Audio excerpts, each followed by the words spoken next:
Warning, I swear a lot. Ladies and gentlemen, welcome back to Disco Elysium. So, some notes up top. First of all, this one will probably be shorter than the last one because, oh boy, that took a long time to edit and upload and render and generally everything. So I'm probably going to try and,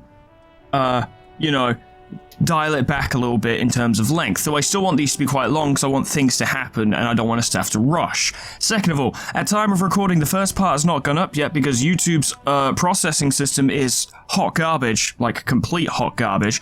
So, if you've said something incredibly important, I haven't gotten it yet, which means this will be interesting when it goes up. But when faced with these situations, I'm like, well, I can either sit here and do nothing, or I can try and power ahead so we can actually get some stuff done, and I'd rather do the latter. Also, I have streamer mode on, and I still got hit by a copyright for the last video, so that's annoying, but whatever. But yes, we have things to do. We should go back into the whirling rag, because, hello, hang on, there's a heap of snow melts in the wheelbarrow, fascinating. We should go talk to Gart and see if we can get the key for the bin. We should also check out the kitchen. We also need to talk to Kim about the cop-on-cop pissing contest, because he said he'd talk about that once we analyze the body. So that's something. Hey, buddy, we're friends, right? Also, the next skill point I get, I've got to put it in endurance, because I don't want to die. Hey, buddy, we're friends. Can I help you? Yeah. I saw another thing. Another thing? Great. I love those. No, there isn't. Yes. There's nothing, actually. I was just kidding. I was just playing around with you, Gart. I know we're friends. So the trash container out back, is that yours? Mine? No, it belongs to the Whirling in Rags. So for all intents and purposes, yes, because aren't you in charge? Thank you for clearing that up. Why do you keep the container locked? Why? To keep the hobos and drunks out. That's why. And the neighbors too. They put their trash there and they don't pay for the garbage company. I mean, that's reasonable, I suppose. I thought as much. And are you the only party with access to the trash container? Well, yes. Us and the garbage disposal company. Seems logical. It seems a little callous, doesn't it? Something stirs in you. Little callous? What does this mean? What is this feeling? Prod at him and find out. Doesn't it seem callous to you, guarding even your leftovers from the poor? Callous? What are you? Kras Mazov? I might be. Almost all establishments in Revachol keep their trash locked. The Whirling in Rags is not special in that regard. And does that make it okay just because everyone else does it? Krasmazov, nom de guerre, was an economist and a historical materialist. He was a leading figure on the Grad side of the Centennial Revolution, where he headed the 9-day government. Mazov is considered the father of scientific communism, Mazovian thought, or Mazovianism. Maybe I am Krasmazov. What are we talking about? Was this not about the trash container? Yeah, let's return to that. Was there something you wanted? We kind of need the keys. What for? Mazov? Are you planning to nationalize my trash container? I might. You wouldn't be able to stop me anyway. It concerns the case. Please cooperate. Yeah, the lieutenant's voice is harsh and sudden. Just bring them back once you're done, please. Thank you, Gart. Thank you. We'll check the bin first because it will take like 5 seconds, presumably. I don't know, actually. Things that I thought would take 5 seconds in this game actually take like half an hour, so who could say? But we need to check that bin. Probably lock it afterwards as well to keep the little scrubby ruffians out. Bin. Check bin. This trash container is locked. The sliding lid has a padlock that says, Whirling in Rags. Open. With a well-oiled crack, the lock pops open. It should now be possible to simply raise the lid. Unless I'm a huge weenie. Don't. Maybe you shouldn't. What do you mean maybe I shouldn't? Maybe you shouldn't. Of course you should. This is your time to shine, Hobo Cop. Dive into that dumpster for extra content. Content! Oh yes, but we're all here for the content. Didn't I just have a premonition that there's something in there? There is, but you won't like it. Oh. Sweat forms on your brow. Your hand is still on the lid. Is my gun in there? Open the lid. The smell of rotten food rises to greet you. You see soggy cartons, dirty rags, and organic waste. All as expected. Okay. We're just in time. This hasn't been emptied for over a week. Good. Okay, we'll start simple and then we'll dig in if need be. You see milk, an egg rest with one broken egg in it, some pasta wrapper. Picking up the soggy packages somehow feels familiar. Why? You've done this before. The movements are recorded in your elbows, the methodology in your fingers. You're used to this. Was I a forensics officer? Used to what? Dumpster diving? No, searching for evidence in the trash. Well, that makes sense. Good practice for dumpster diving. I bet, though. Let's dive further. A box falls into pieces in your hands. Batiste Soleil cereal.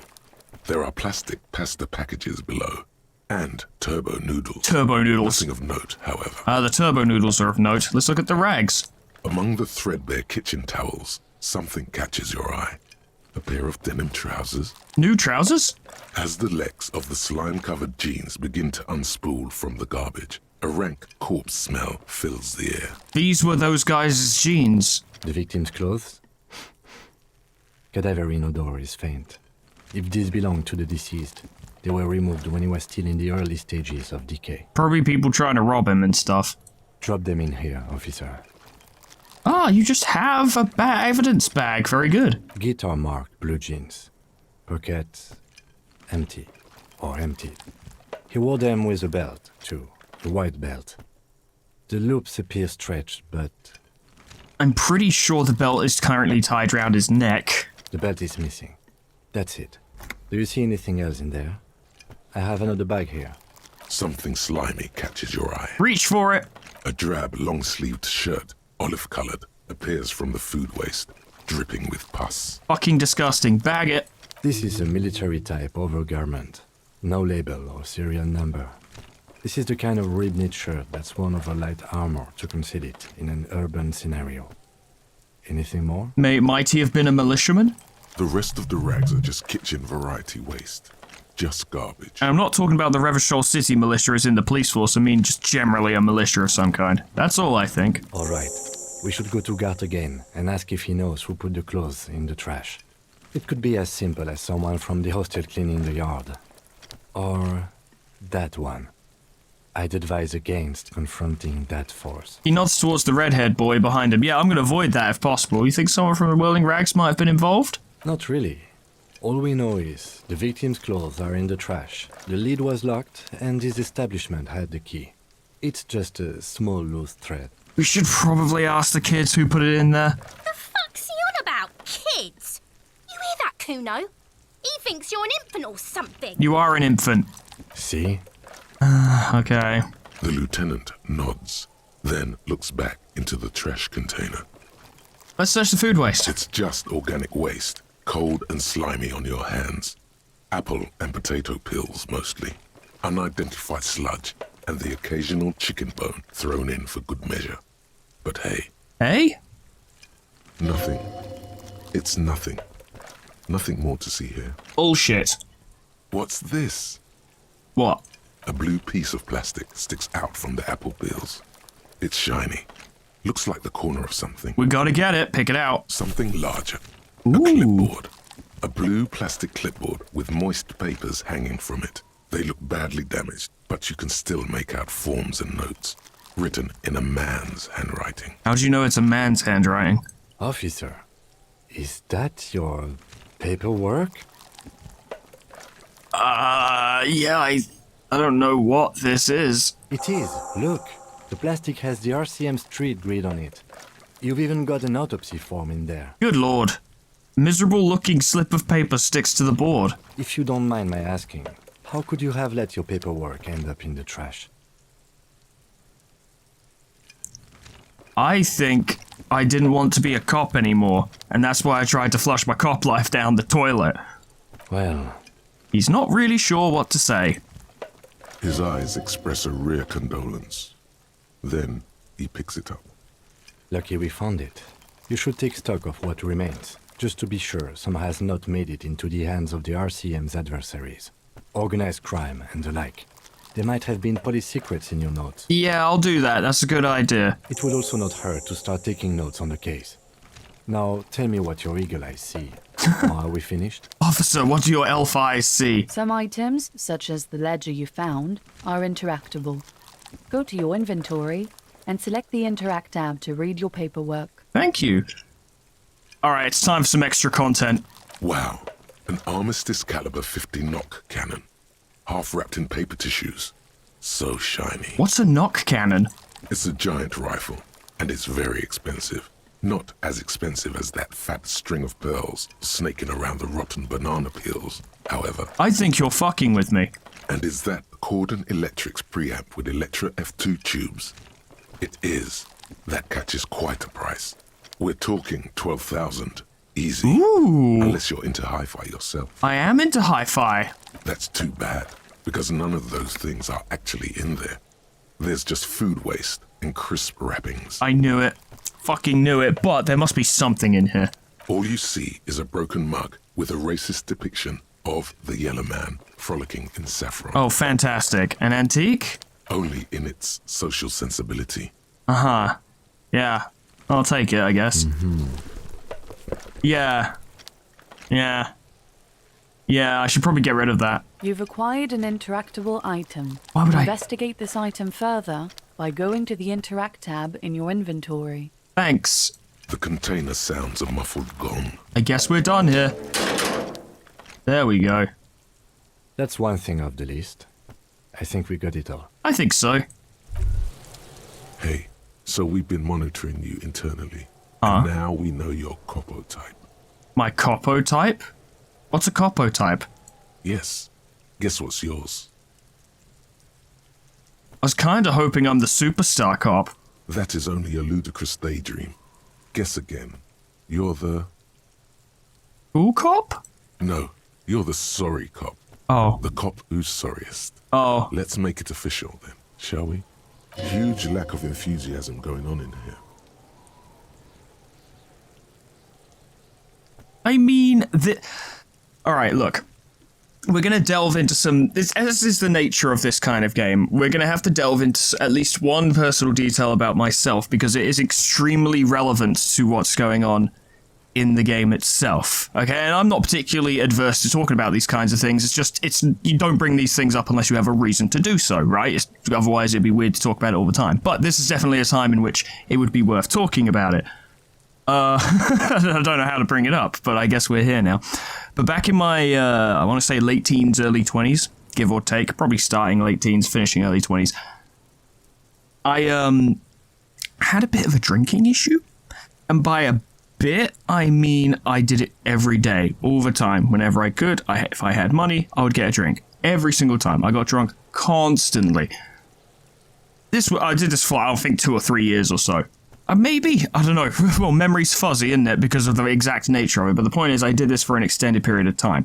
Now, this is kind of one of the reasons why, once I found out how much of a wreck my character was, I started steering him ever so slightly more seriously, because I was like, mate, we need to sort you out, because I've been through this. Not to the same degree, not even close. For instance, not really a drugs guy, me. I don't really touch them. I haven't then, I don't now. But the drinking, definitely, and I was like, No, you need to sort yourself out. Now, what I've done, the way I solved this issue, as it were, because a lot of people go cold turkey. Now, if you're on something like, proper drugs or something, yeah, go cold turkey, get yourself off that shit. But in terms of alcohol, it really just comes down to a measure of control. You don't have to stop entirely, you just need to, get on top of it and not do it too frequently. For instance, now, I only do it socially, only with friends, because that's the only time it's remotely enjoyable. Drinking by myself, maybe one beer by myself would be nice, but I don't do that often, even. And actually getting drunk by myself seems pointless, because there's no one to enjoy it with. And on the second note, I don't do that, drinking with friends, only every month or every couple of months or so. It's very infrequent. It's usually with Sweetman and Buffy that I end up drinking. And yeah, there's been a much better way to do it because it has no control over me anymore. I enjoy it. I don't do it too often. The hangovers are so awful, I don't think I'd want to do it constantly anyway. It's a good system. I've long since cracked that nut, and I'm quite pleased with not being there anymore. But the reason it relates to this specifically, not just our character in general, is the sorry cop situation. And this is actually, it sounds like a bit of a joke the way the game's presenting it, but there is actually something here, because one of the biggest motivators for me to stop drinking as excessively as I did was that I did a lot of dumb things. Not bad, really, really bad things, but I was a bit of a prick, right? And I would upset people. And one of the big things that caused me to stop drinking all the time was remorse. Because I was like, you know, there are people around me who I care about, and I'm making, at the very least, these experiences with them, if not maybe their lives in general, hard to say, worse by constantly being in this state. And that's why I stopped. So I'm actually genuinely interested in opting into the sorry cop, because that remorse, I feel, is necessary fuel for him to pull himself out of where he is. He needs to be sorry, he needs to feel what he's done, and he needs to be willing to make atonement for it. So I think I'm actually going to opt in. I'm sorry. Of course you are. It's okay. See if you can get something out of this, like info. Or maybe every time you say you're sorry, you get $1 million. That would be nice. That won't happen. But, it's actually, like, you know, like, it's obviously just saying sorry all the time doesn't really fix anything, but that's not quite the point, per se. The point is to make up for what you've done. Plus, you can burn a bridge, but it's not impossible to fix it as long as you show some remorse. So we're gonna internalize this. You're one sorry piece of shit, a cop penitent, a flagellant cop monk. This is not the right line of work for you. You should be groveling at the feet of a feudal lord, providing lurid evidence against yourself at a Mazovian show trial, or ripping the flesh from your back with a cat o' nine tails. Whatever made you this way, you can be damn sure it was your own fault. Do it. Really criticize yourself. Who knows, you might uncover something of importance from your guilt-ridden past. Let's do it. It's necessary. Now we have things to interact with. We'll try this. There's a ledger you found in the trash. It's full of notes written in a man's dense cursive. Have a closer look. Maybe it can be salvaged to start keeping notes on the case. It's the ledger you found in the trash. A pitiful cabbage of white and yellow papers hanging from plastic board, barely held together by a metal clip. This sad display is made complete by the faint smell of urinal cleaner. Anything else? There's a piece of toilet paper. Or is it cleaning tissue? No, it's toilet paper. Oh. Desperately sticking to the back of the blue plastic clipboard. Why don't we just get a new clipboard? It's a metaphor for you. I feel it. Below the pathetics, terror. Do not look into its blue heart. No. We're gonna do this. Let's start with the most important thing, which is the toilet paper. It's just toilet paper sticking to the back of the plastic clipboard. You can take it off if you want. I do want to take it off, yes. Still wet, the toilet paper peels off the plastic easily. All you have to do is shake it off with your finger and voila! The ledger now looks marginally better. Time to start taking some pride in ourselves. Inspect the clip. An aluminium block runs the width of the board, biting down on the paperwork. Its crocodile teeth are the only thing keeping the papers together. A regular pencil, the tip worn down to nothing, has been attached to the clip. Run your finger across the aluminium. The surface is interrupted by a silvery sticker. It's rectangular, sparkling with iridescence. You don't know how you didn't notice it before. Lieutenant, is this one of those hologram watermarks you mentioned? What? Yes, halogen watermark used for adding information to RCM property. How can I read it? What kind of information? It depends. Aside from an anti-counterfeiting stamp, mine has my station number and address. The information varies by date of issue. That could be helpful. How many years you've been on the force, he's thinking. It'll have that. Ooh. How can I read it? Any capable light with the right wavelength will do. For example... All RCM vehicles have headlights designed to reveal halogen watermarks. Mine too. Can we use yours, please? This means you can read the watermarks if you just turn the lights on. That's all, thank you. Okay. He's like, yeah, now back to my good notes. While a bunch of sodden papers sag from the clipboard in your hand. It's a sorry sight. Hey, I'm getting there. Browse the white papers. They're not exactly white. They're yellowed in patches by sunlight and alcohol, and covered in dense blue handwriting. Ink escapes into watercolor patterns, reaching its tendrils across entire pages. The paper itself is checkered, with faint red lines, forming short paragraphs. Good. Once in a while, there's a red stamp that exclaims, "Case files, commit to paper." The case files themselves are plenty. You count more than 100 sodden, crumpled up, earmarked pages falling apart in your hands. They appear to be sufficiently organized and extremely dense, if mostly illegible. So what's in there? What are they about? Work, strife, poverty, the Jamrock Quarter. These are handwritten logs of investigations dating back to January 51, this year. The exact number is hard to estimate due to missing pages and an odd naming convention. But there are at least 20, maybe 30 cases undertaken, not completed, mind you. Oh, of course I wouldn't complete them. Why would I complete them? Look at me. It's the middle of March. You have attempted 2 cases a week on average. Is 2 cases a week a good caseload, Lieutenant? Huh? 2 complex cases to undertake is a lot, yes. You really have to push yourself. I would not suggest it, lest you start making mistakes. Well, 2 cases a week appears to have been my load, Lieutenant. I'm not sure I completed them, though. 2? That's a lot. I didn't mean to say you are making mistakes, by the way. That was presumptuous of me. I burned out, alright. That's okay. We all do, sooner or later. Thanks, Kim.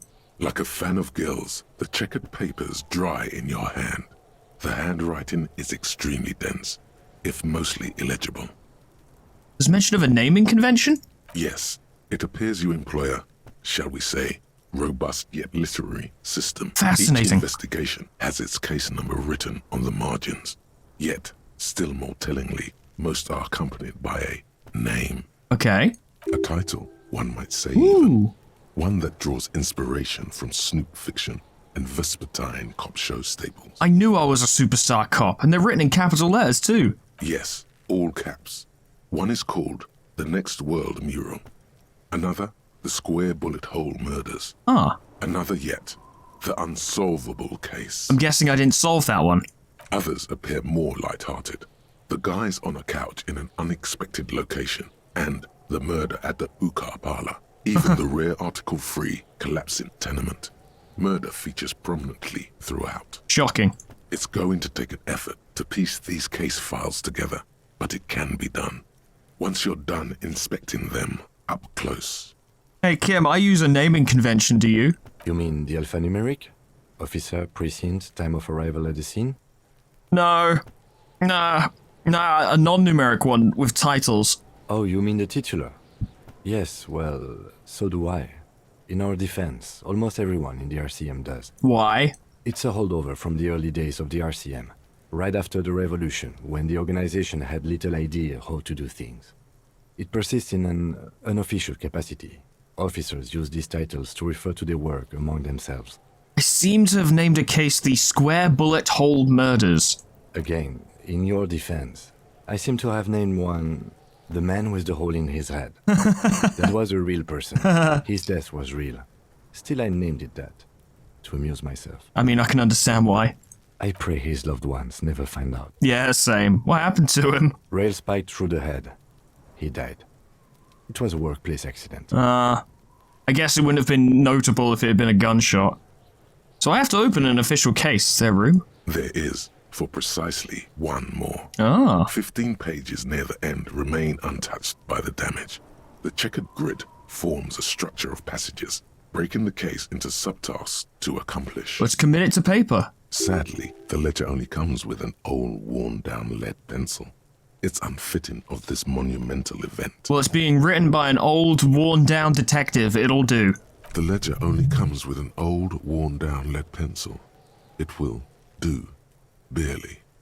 But Im, do you have a pen? the lieutenant looks at his blue notebook.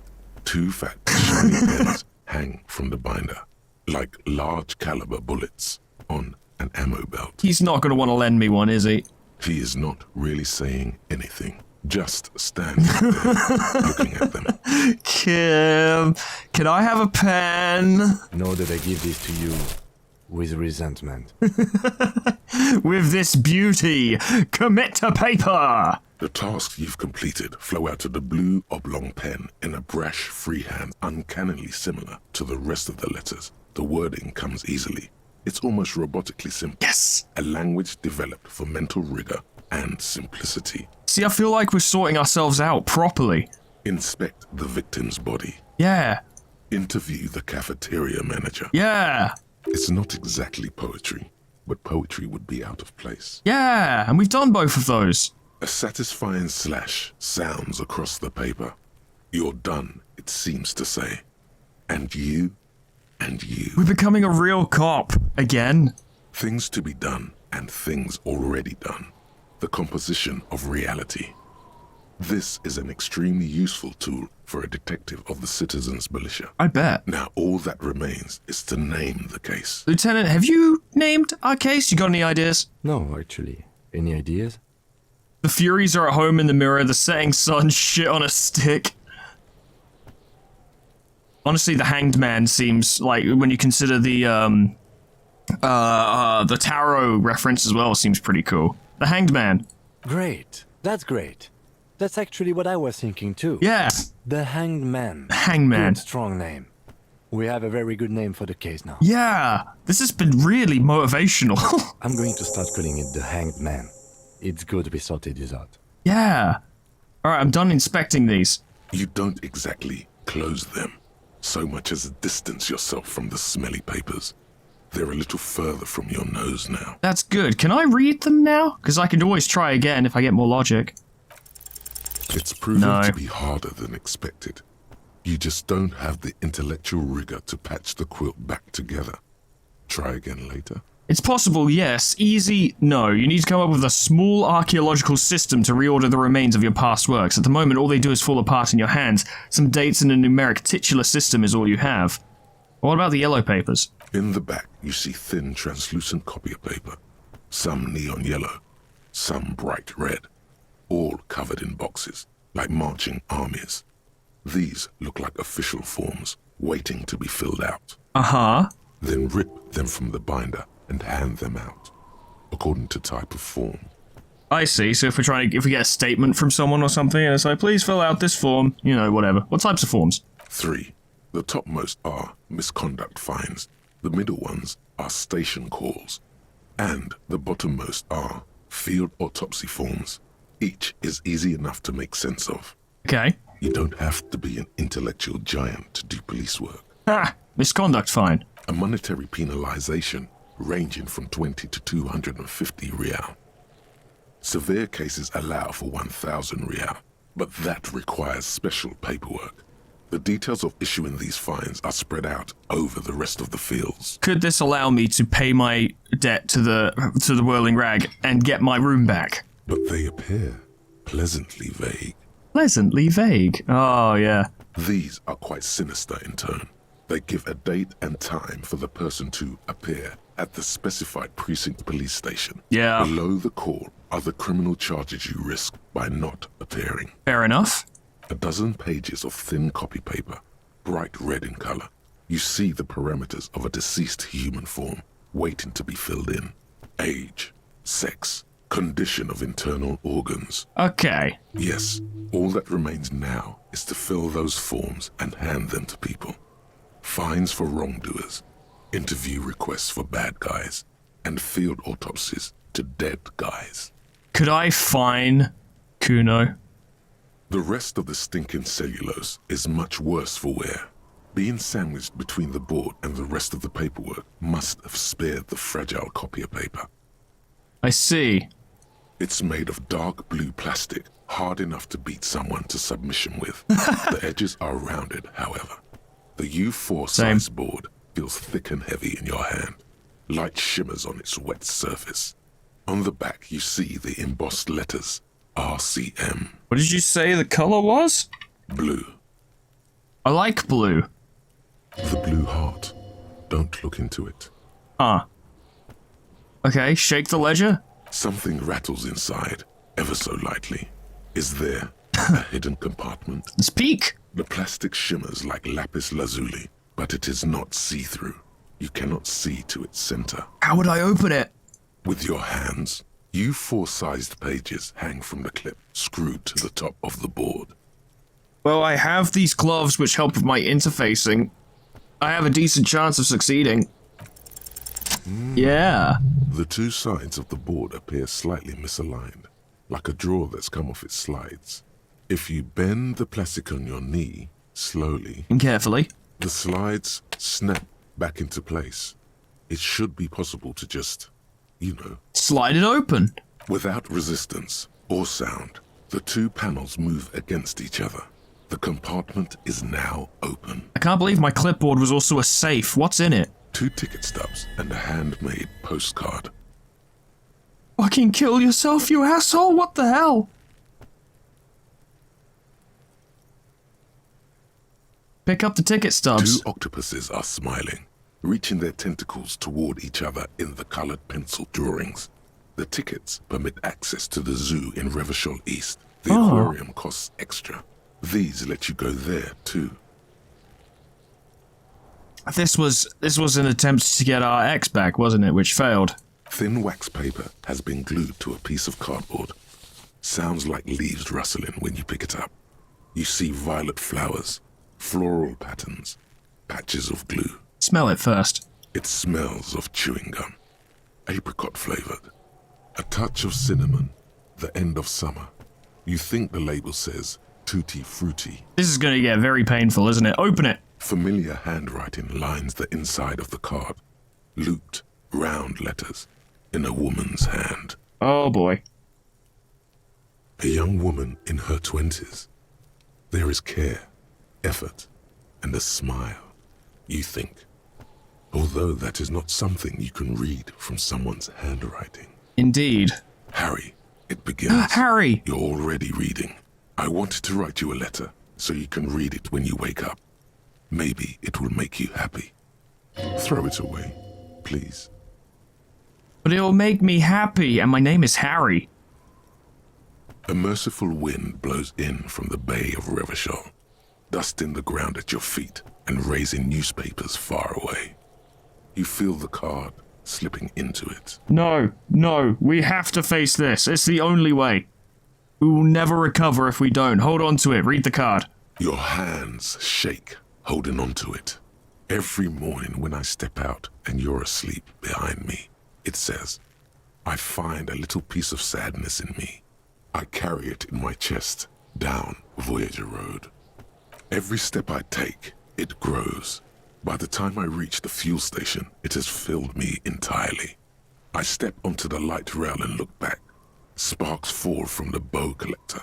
I know it will be like this until late afternoon, when I get off the 42 and walk back to you. Keep reading. You. Every step I take will get lighter. It almost makes me run. Sometimes I do. I can't believe I met you. I can't believe the happiness I feel with you. You have a vast, vast soul, and I will always, always, always come back to it. Keep reading. Kisses, kisses, kisses. You feel the air sucked out of your lungs and the blood sucked out of your head. Good God. Everything around you gets dark. Small white dots appear. This must have been from our, first date or something, or when things were going well. You feel the ledger slip from your hand. I hope I don't suffer an injury from this or I will die.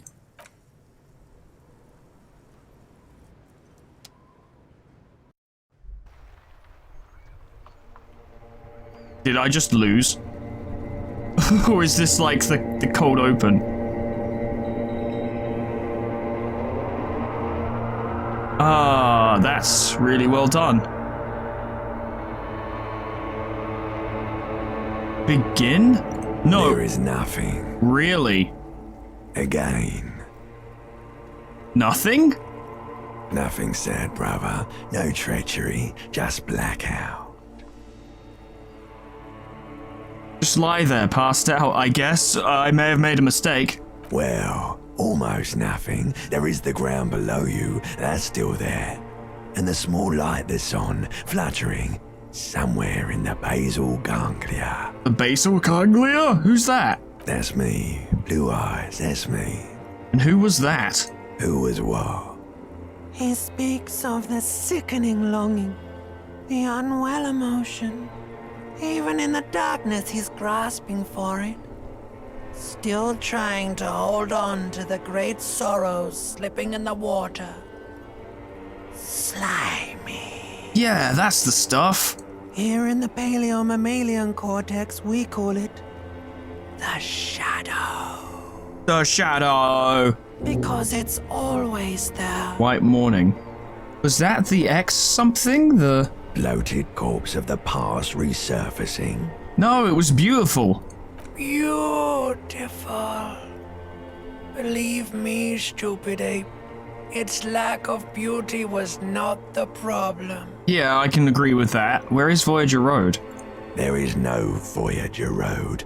There are no roads, no houses, no lights in the windows. It's all on pause. Okay, I guess I'll just lie here for a bit. You think they would let you? Until you disintegrate into biomolecules? No. Someone is breathing on your face now, inspecting your pupils, stupid idiot. I hope it's Kim. What is that? It's cold. Yes, they're pouring something on you. It's in you. And it's... I hope it's water.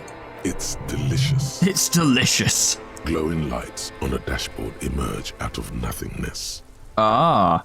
Hey, not much time passed. That's good. I just blacked out very, very suddenly. Where am I?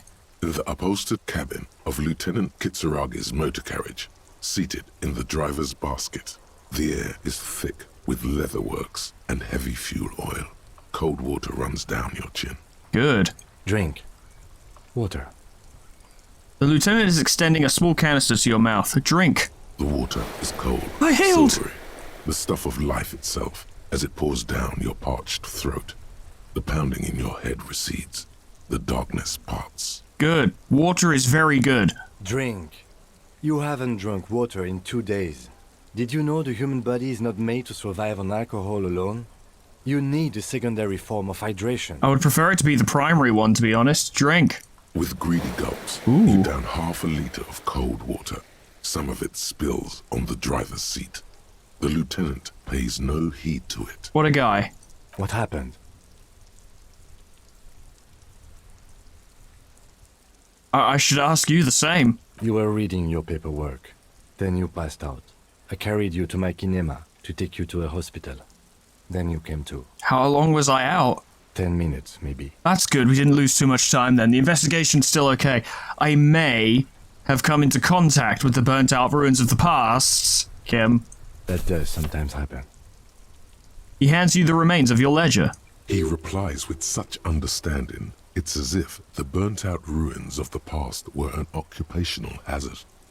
Athlete's foot for cops. Wouldn't surprise me. You dropped these. Are you okay to proceed? Let's solve this case. I'm good.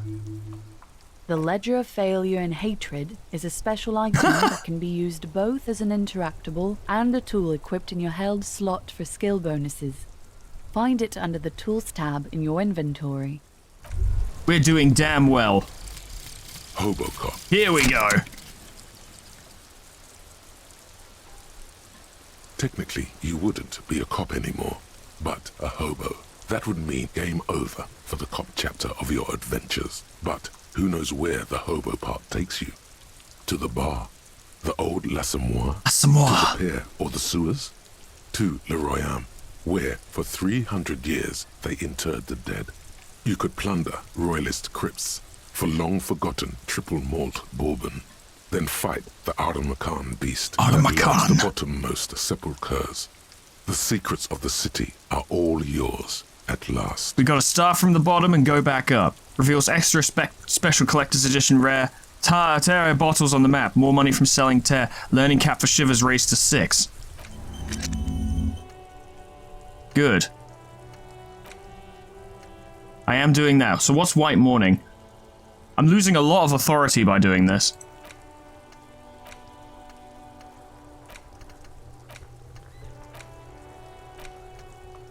Well, I'm losing authority from rigorous self-critique, and then I'd probably lose some... Oh, I need to unlock the... Oh, I can't even.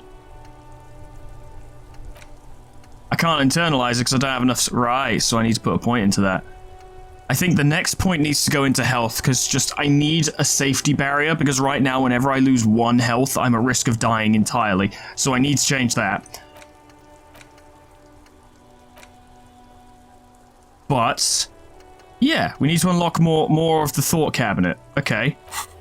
This is going well. We've done a lot of things. End of day debrief, which will be at 10 o'clock. Who put clothes in the trash? Ask Kuno and ask Gart. Go to Kanema and turn on the lights. Yeah, I should do that. So, tools. Inland Empire, empathy, I think we've pretty much given up on authority, haven't we, really? I've got my notebook. I've got an oblong pen. I need to make sure I don't lose that. Very important. So let's try and sort out the watermarks. That seems important. Kim, how do I turn on the headlights? Alright. Ready? I turn, you press start. It's next to the preheater. It's a full procedure. He's downplaying his excitement.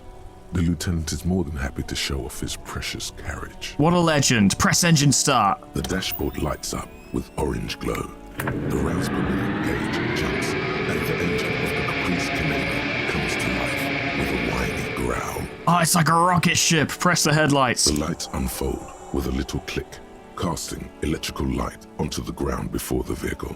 Good. There you go. I'll turn them off from the remote once you're done. We just need to stand in front of the machine now. Good. Let's go in front of the machine. Aha! As you hold your ledger's clip under the headlamp, an iridescent hologram appears. A street grid and the veins of a great river. A familiar sensation washes over you. Realization. There she is. Revachol West. There's a note of pride in the lieutenant's voice. Around the borders of the watermark are dozens, no, hundreds of micro-perforations. Let's look at the street grid. The rectangular watermark is overlaid with the logo of the RCM, and yet the major arteries of Revachol are all recognizable. They shimmer in the Kanema's headlights. Wait, look around you. A rat brazenly darts past you and disappears amongst the stopped lorries. In the distance, a child somewhere shrieks. A woman reprimands her in a voice no quieter than the child's cry. Ah, Martinez. So where are we on this? Let me see. Right here. Seems nice. No, it does not. Well, let's look at the perforations. There are many of them, and they are divided into 3 separate rows. Tally them up. The first row has 18 dots. What about the next? Well, not bad. Not bad for what? You don't even know what it means yet. That's true. I'm playing the part, man. What about the next one? The next is the longest. It runs all the way around the border, and then some. Let's count them. There are so many, it's hard to count. More than 150, at least. Maybe even 200. What about the last row? The last row has 3 perforations. Just 3? That's it. Ah. Hey, Kim, what the fuck do these mean? Those are perforations. They represent your record as an officer of the RCM. They are your statistics, as it were. I should have guessed you'd keep a record. Officers often do. Let's take a look. So I've been up to a lot. Alpha male officers who are proud of their numbers often do. It's meant. Okay. The first row represents your years of service. 18 years. Okay, not bad at all. What did you do before you volunteered? Wait, 18 years I've done this? That's what it says. I might have guessed even longer based on your age. What did you do all those blissful years of your youth? You really think I have any idea what I did? Fair point. Let's move on, shall we? This next row, the one that wraps all the way around, is your number of closed cases. Closed is good. I agree. It means finished. You've got, let's see. This is not going to be good, is it? Wow, more than 200. Oh! I'd have thought there'd be more. It's quite a lot, even for someone who's been on the force for nearly 2 decades. Usually, clearing more than 10 cases a year puts you in the 90th percentile of all RCM officers. See, Kim, I told you I was a superstar cop. Call it what you want. You were a valuable member of your precinct. I'll take it. Now, let's look at the last row. Just because I'm looking to bring myself back up doesn't mean I'm not committed to the superstar cop bit. You know, we've got to be proud of. There needs to be pride, as much as there needs to be remorse to bring ourselves up. There needs to be pride and dignity and inner strength in order to bring us back. We have to be proud of ourselves, not who we were necessarily, but who we are now and who we're going to become. And we need that strength to walk forward. Right. Those are your confirmed kills. You've got precisely 3 perforations there. That's not too many. That's actually quite few. For an RCM officer, especially Precinct 41, which is in the Jamrock Quarter, it's rather tame. I mean that in a good way. It is a good thing. There are certain officers who treat their kills like some kind of ghoulish game. If they do happen to solve a case, it's usually by accident. It's obvious the lieutenant doesn't think very highly of these officers. But it seems as though you are, or at least were, one of the good ones. So we have that to be thankful for. Yeah, I figured I'd be way worse. Have you ever killed anyone? Yes. Yeah. It's not a problem for him to state it, however. He can admit to it. I'm not sure how much he'd want to talk about it. How do you handle the strain? Everyone has their own method of coping. Some more effective or self-destructive than others. Yeah, fair.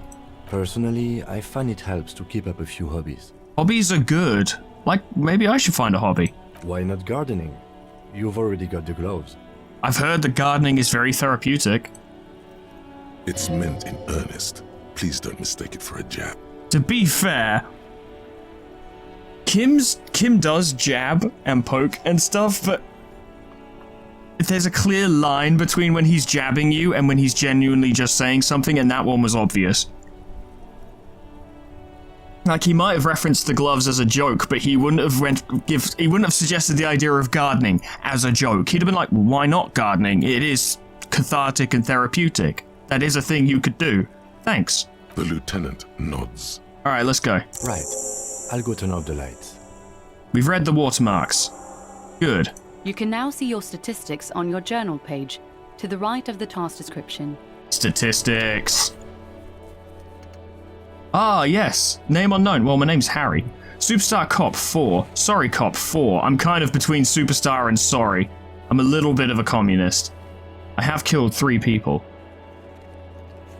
Interesting. I'm still gonna lean towards Superstar Cop. But also Sorry Cop as and when it needs to be.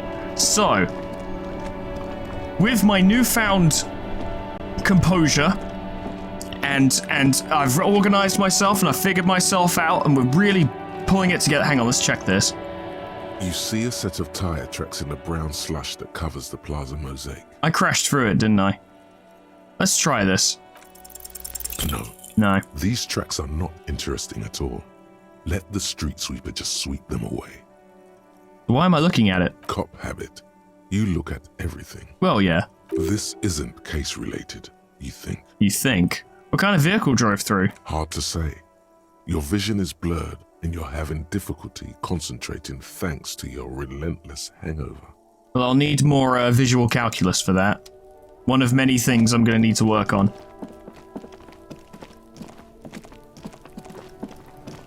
Hey, kid, I got more questions for you.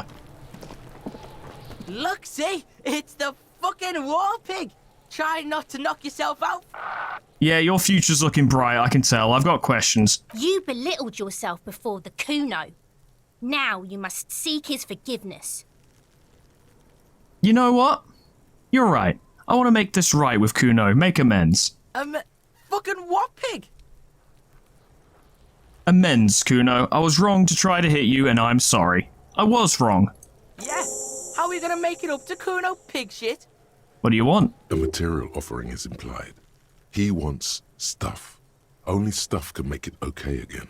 Fair. What do you want? Please don't waste time on nonsense. The lieutenant does not approve of this at all. Sources come. Information comes from most unlikely sources, Kim. We gotta play it proper. Don't listen to the blind fuck, piggo. You're doing the right thing here. Trying to get Kuno to like you again. Uh-huh. You can pay tribute to Kuno with drugs, or cigarettes, or some wheels. Kuno could use some wheels.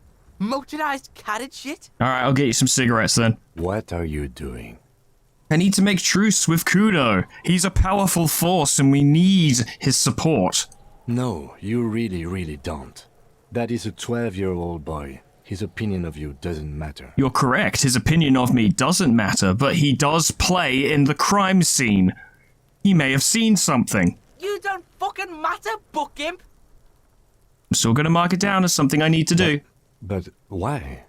You're turning this into a huge thing. It is admittedly very hard for me to let things go. I know it doesn't matter. I do need to set this right. Okay. If you absolutely need to. But right now, let's move out. He shook his head. But yeah, Kakuno's not going to talk to us till we get him some cigarettes. So you know what? Fine. Why have you stopped? Okay. I think I just can't walk through that. But yeah.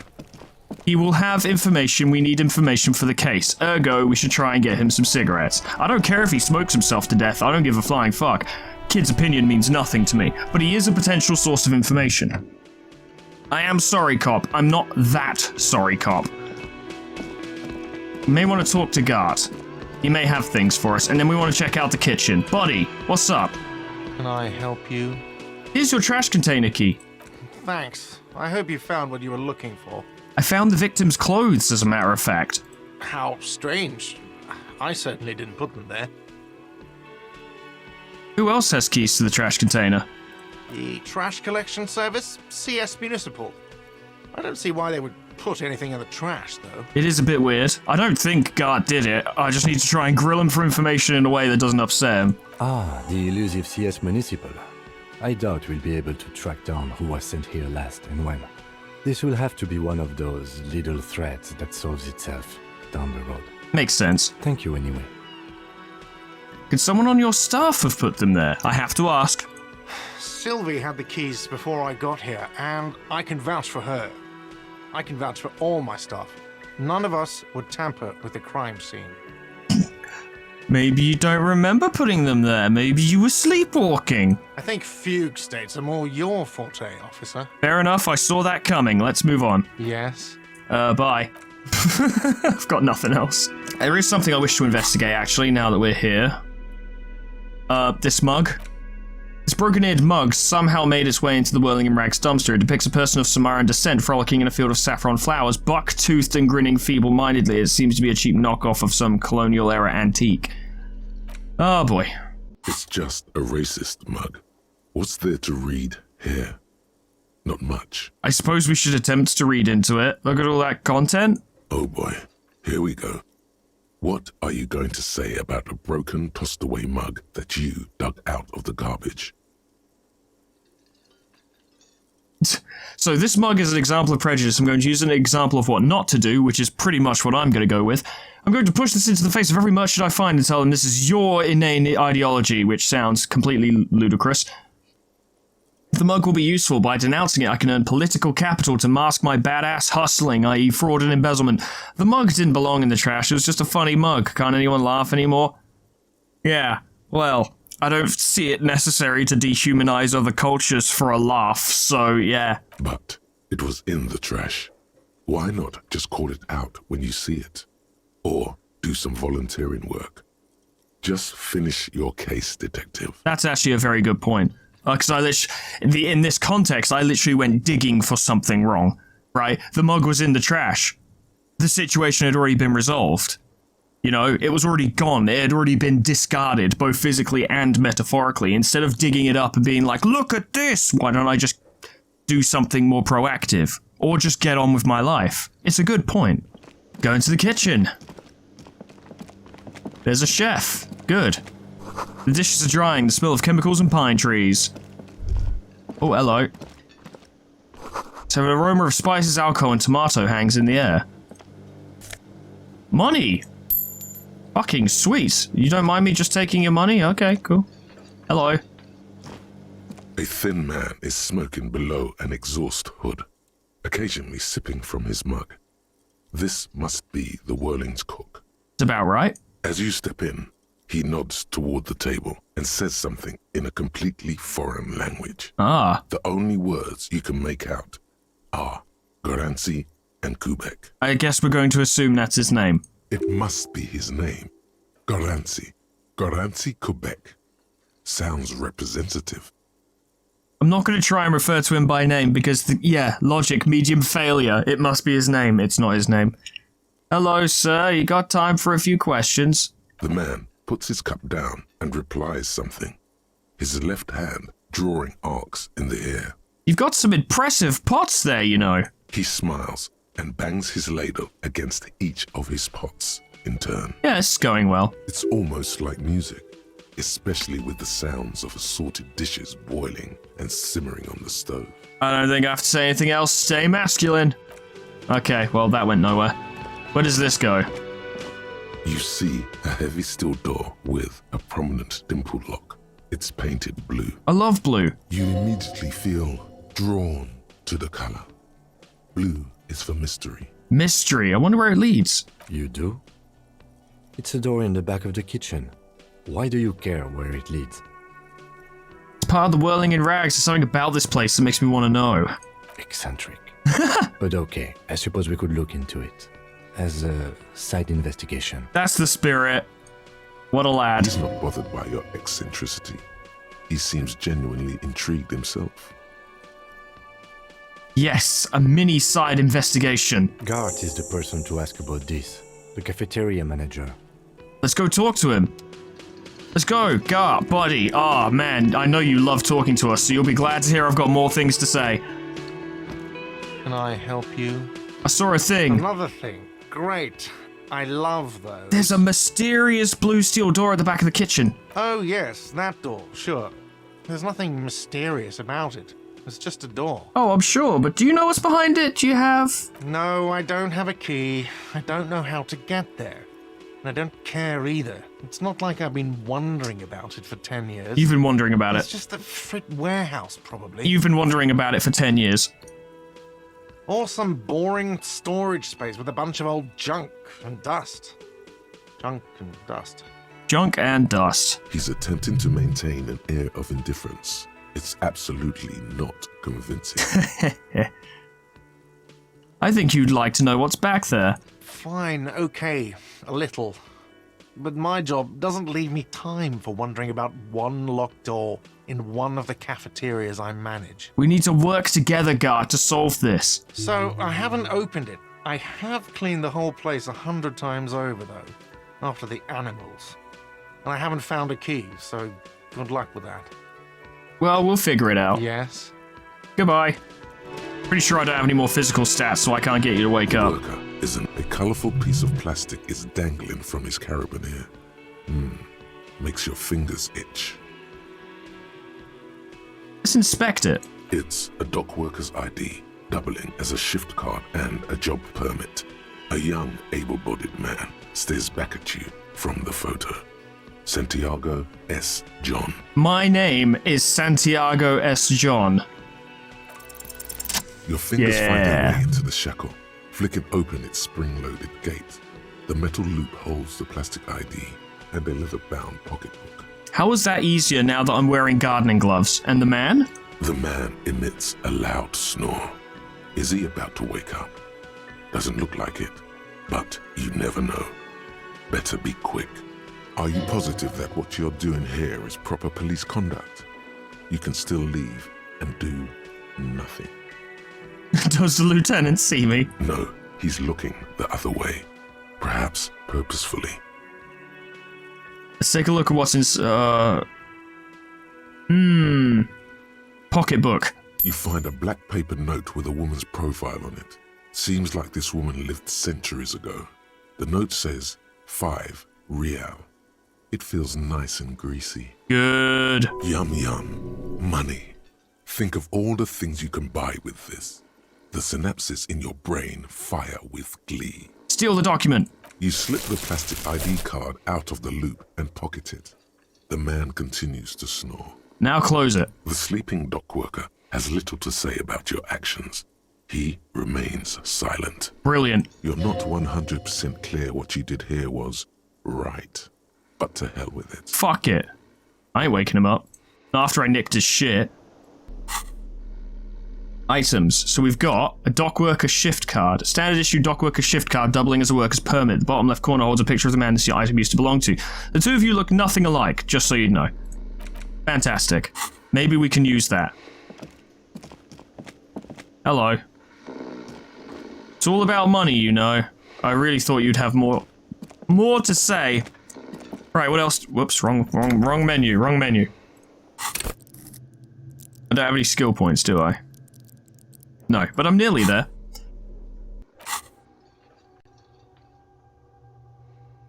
So what else do we need to do?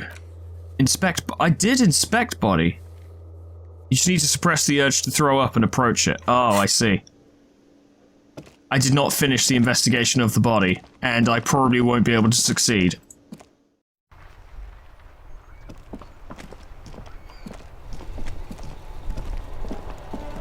Maybe I can get like a gas mask or something?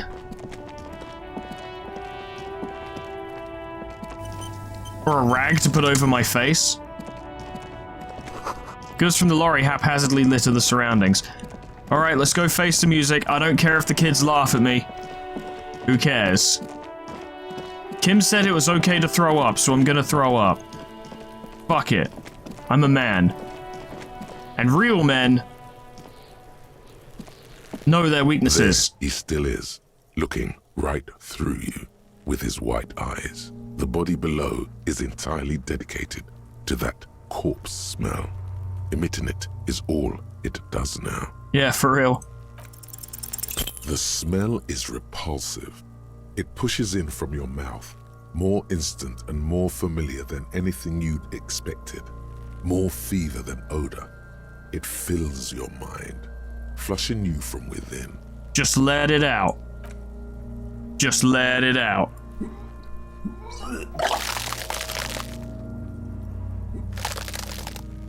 It's how it's gotta be. This is how we build a tolerance. You feel a great force ringing from your stomach. Your body curls and pushes it out, burst by burst. Gotta be. I'll probably get rid of some of the alcohol in our system as well, actually, so that's probably a good thing. Until a pool of vomit lies under your feet, and your throat stings from the stomach acid. I'm sorry. It's okay. Happens to everyone. Keep it. The lieutenant hands you his white handkerchief. Thanks. The hangover is clearly making this worse for you. You could use some ammonia to clear your head. You think ammonia would help? If you can handle the headache. Some officers use it to deal with cadaverine odor. So where do we get ammonia from? That young woman, the gardener, mentioned she used salts for the smell. If she doesn't have any, there might be some in the fridge store nearby. Good. Acquiring ammonia will provide a modifier to the white check. Modifiers make checks easier and allow you to retry them. Good. See, the kids didn't even care. Good. I didn't even embarrass myself, just only slightly. What the air? Interesting. We'll go talk to the nice lady. She already gave us gloves, but maybe she has some smelling salts we can borrow. I can't believe it's snowing again. I know, it always fucking snows, doesn't it? It felt like springtime just a few days ago. It is springtime. You have your salts? Sure. I'm done with them. Thank you. Go easy on that stuff.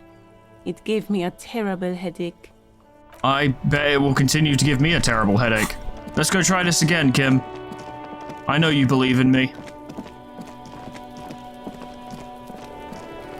We need to get this sorted out. There he still is, looking right through you with his white eyes. The body below is entirely dedicated. The ammonia only makes it worse. The combination forces tears out of your ducts. That's not great. You managed to keep it in once. The second time, Oh. not so much. When the vomiting is done, your cheeks are wet with tears. It's too much. I don't think I want to be a cop anymore. Spit and say nothing. Are you okay, officer? Heavy rhythmic pats.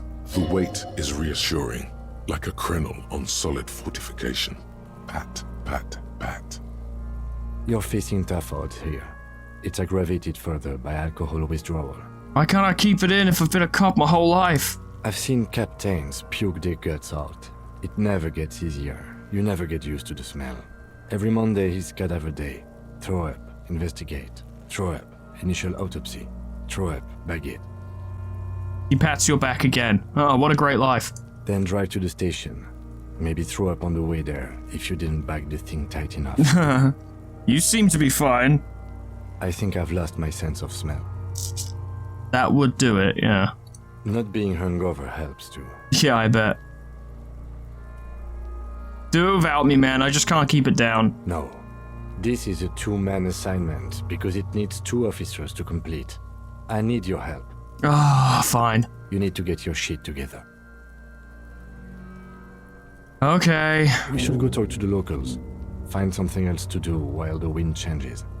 It's pretty bad right now. But we'll need to get some more ammonia, because that is helping. You've gained a thought. When this dialogue is over, Give it half an hour. Get yourself together. Then come back and have another go. Okay. I have another thought that I can't internalize because I have too many thoughts already. Volumetric shit compressor. Your shit is apart and it's rather unbecoming of a cop and a human being. It's supposed to be the opposite of that. Together, compressed in a small area to achieve a solid level of shit compression. Squeeze your butt cheeks together for 30 minutes. Do something similar with the 2 hemispheres of your brain. Talk to people. Maybe that will help. Yeah, we'll need to do this one for sure. This will be important for our journey to being less shit. So I need to find that fleet store because we're going to need more ammonia, but I need to save my money as well because we need to pay off our debt. So that's a thing. We'll go in there in a minute. Let's talk to people around here first and have a general look around. A real good look. What's this? Coin-operated viewer has been banged up. Inoperable.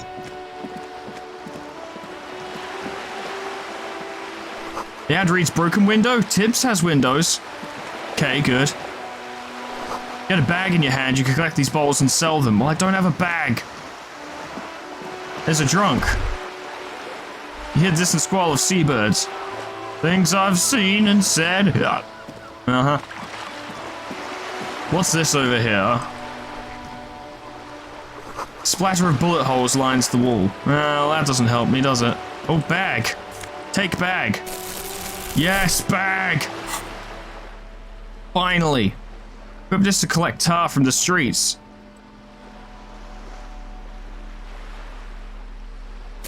There we go. Nothing I can't do in the job for every man. Don't I know it, bruh? Yeah. Plastic tear, glass tear. I can sell these for money. This coin-operated viewer is facing south. The instruction manual says to insert 25 centimes and pull the handle while looking inside. Then use the focus knob to zoom in if necessary. Let's do it. Your money disappears into the coin slot. A clunk, the ring of metal. Pull the handle, let's have a look. The curtains on the display open. You lean in to catch the view. It's blurry, different blues and greens. In the middle of the shimmer stands a drab grey shape, like a ghost. Focus on the ghost. The lenses shift. The ghost sharpens into an islet in the bay. In the ruins, a man-made structure is visible, a half-sunken sea fort, its concrete almost reconquered by nature. Amazing. It looks as if it was abandoned quite some time ago. Nothing but a rotten tooth remains of the anti-aircraft tower.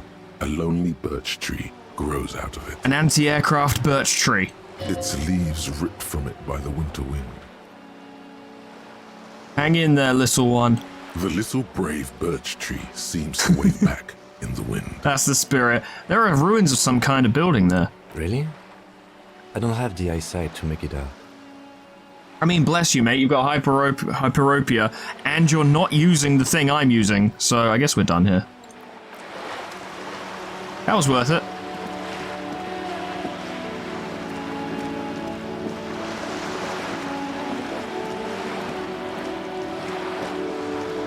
We're having a wander, having a look around. There's a bird. A lonely cormorant surveys the sea, indifferent to your approach. Until I do a stealth attack and kill it. Yep. I need to just let me Kim, move your foot. Kim, move your foot. Oh, Kim, your foot, move it. Move it, Kim. Oh, I almost had it. Good. I will make big bucks from these, I'm sure. More tear. Yes. Gonna be rich. Money. And magnesium just lying on the street. This is the other sup, kid? Are you trying to sneak up on me? Come to slit my throat in my sleep? Considering it. Pigs come to take me out. Trying to snuff me out. Are you sleeping right now? Don't get fucking clever with me, pig. You think you're so clever. Uh-huh. Wasn't expecting much from the conversation anyway, to be honest with you. What's this? Garden hose. No use, because it's snowing. Chairs and tables. Friends are dead and gone. More bullet holes. I hope it wasn't my gun. I really should find my gun, shouldn't I? Just a closed door, but you look at it suspiciously. Orange bomb hat. Ooh. And Nosafed. Fucking brilliant. What if I put on the bomb hat? It would lower my rhetoric. My rhetoric. An orange beanie with a couple of big assholes on the side of it. Looks like it might have been used as a mask during an armed robbery. It's cold outside, we should wear a hat. Also, people won't expect the person who looks very much like a bum to be a crack police officer. Barrels are half full of rainwater. Balcony with a view to the yard and the hanging. There must be another way into the building. Why was that so loud? Why did you scream that in my ear? Holy shit. I hope that wasn't as loud for you guys as it was for me, because that was horrible. I like your voice, Kim, but damn. More money.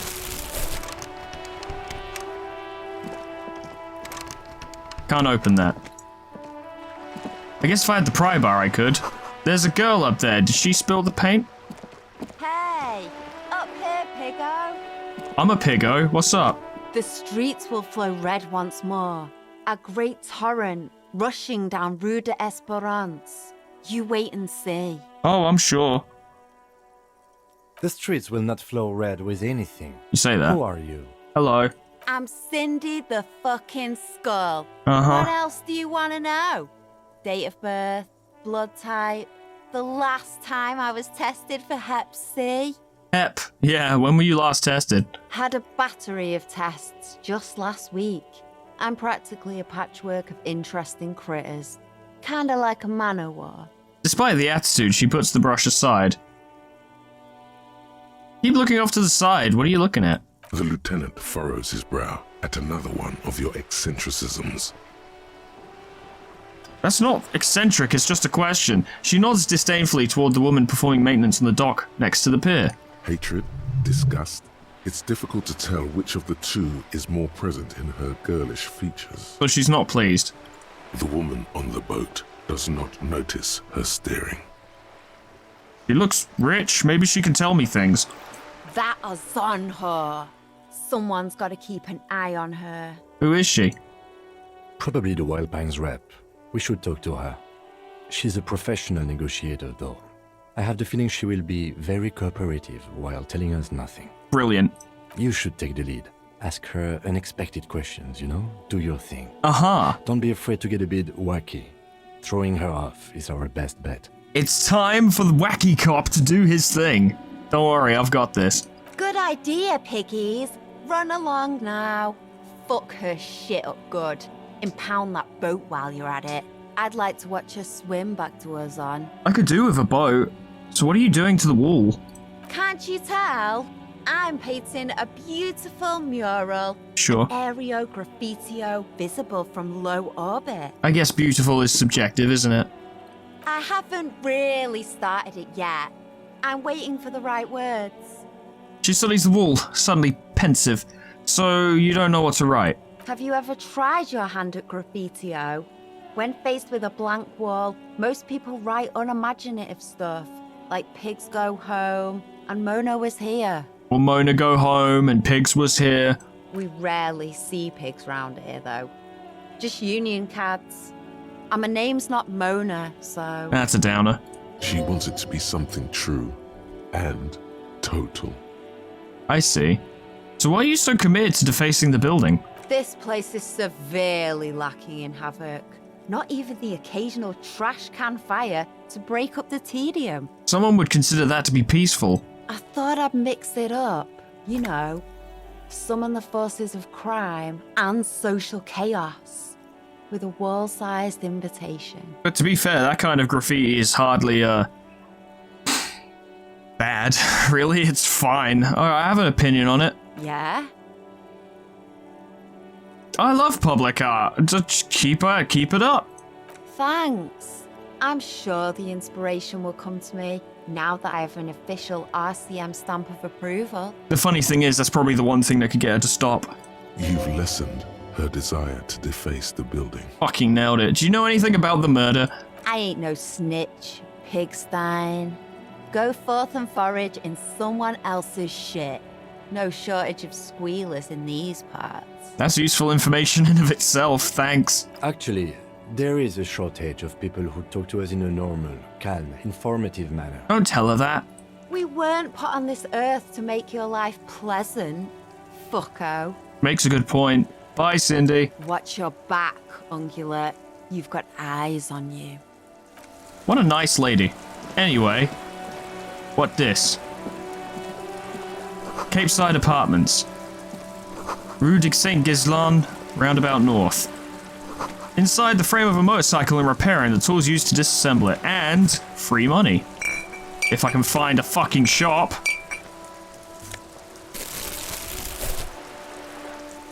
I'm assuming I can't just walk in there. A sturdy metal door guards the southwest entrance to the apartment building. It's locked. Knock? The door rattles against your knuckles, but there's no response. Knock again? The door rattles again, but this time you hear an elderly woman's voice calling out from inside. I bet this will be friendly. Stop banging on the door. I'm not letting any more strangers inside. Hold on, who am I speaking to? Doesn't matter who I am. Now go on, get out of here. But I'm the police! Ha! The police? Everyone knows the police don't come round here. Please let me inside. It's cold out here. I'm wearing a hat. No, I already told you. I won't be responsible for any more strangers getting into the building. Oh. Go check the backyard door. Maybe someone there will. She trails off, leaving the sentence unfinished. Backyard door. There must be another entrance to the east. I think I know where it is. Kim, tell her we're real policemen. Madame, I assure you, we are real police officers. The lieutenant repeats dutifully. There is no reply. Just faint, sweeping sounds inside. Fine. Ugh. These people, it's like they don't want me to solve the crimes. Thanks. It's like they don't want me invading their privacy. Construction here decades ago. Plenty of good stuff down here. More magnesium. Fucking sick. Wow, I should have come here a while ago. Belly of this boat shines like it was recently painted. Delightful. More money. Nope. Nope. Take all. Take all. Just get it all. That sounded like my bag was ripping or something.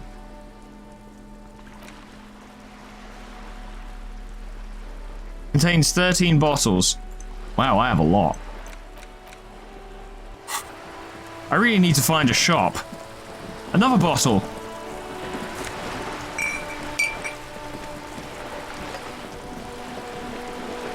Your room in the whirling isn't much bigger than this sloop. This is worth more than you'll ever earn in all your life. That's about right. Hello, ma'am. A striking woman leans against the cabin top of her sailing boat, smiling as you approach. Her green raincoat glistens with droplets.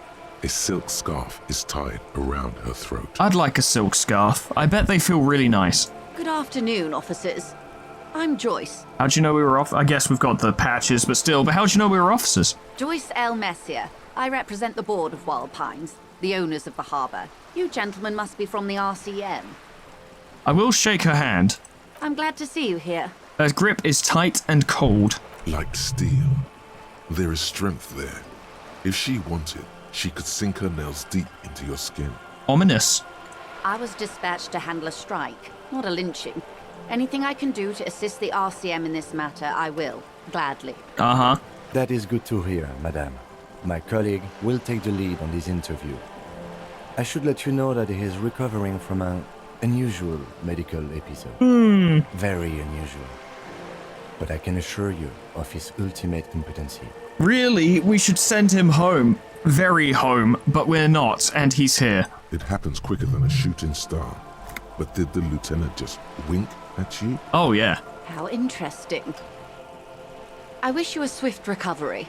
In the meanwhile, you have my full cooperation, and the full cooperation of the Wild Pines group.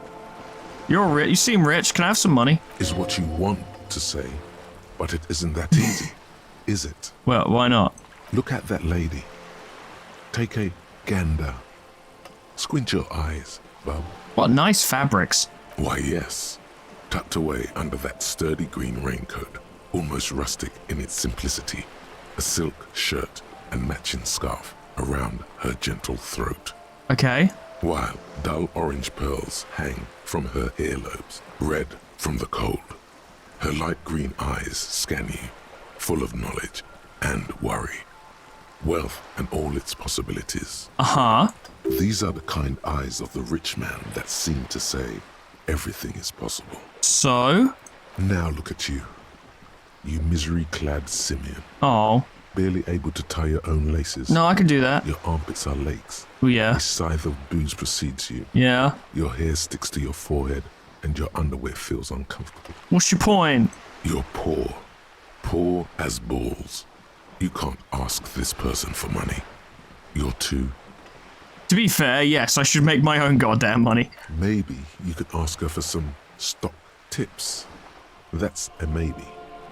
Or a job. But you're sure as hell too ashamed to ask for cash, buddy. Oh. As I was saying, if there's any way I may be of assistance, please don't hesitate to ask. Say it. Can I have some money? I am sorry. It just doesn't come out of your mouth. What does is... Money! Excuse me? I didn't hear you. Did you say money? No. Of course. You're on a boat. Why, yes I am. Not a lot of people on boats, are there? Of course there are. We're on an archipelago. How else are you supposed to get around? Yeah, but not many people can afford them. Wait, we're on an archipelago? Yes, we are. We are on Le Caillou. I thought we were in Revachol. We are. And the city of Revachol is on the island of Le Caillou. Oh, I still haven't seen anyone else sail the boat around here, though. I haven't seen anyone else drive a souped-up Capri Kenema motor carriage either. That's not mine. Actually, that motor carriage has been specially issued to serve as a patrol and pursuit vehicle. The lieutenant becomes defensive. It's for crossing long distances in the greater Revachol industrial harbor. It's not a toy. But it's a fun toy. Neither is this. A toy, I mean. It's a machine for crossing long distances in the Bay of Revachol, between the city and the islands. Does she have a name? The boat? No. It is called Cor de Leyte 19, because that's the type of sloop it is. Oh my god, you are so boring. The word, it, feels strange. Such a beautiful boat deserves a proper name. Cool, but your boat really needs a name. Okay. How about Cor de Leyte 19? Why? She taps on the side of the boat, it makes a hollow sound. Because it was manufactured in Revachol East by a company called Cor de Leyte, and its hull is 19 paces long.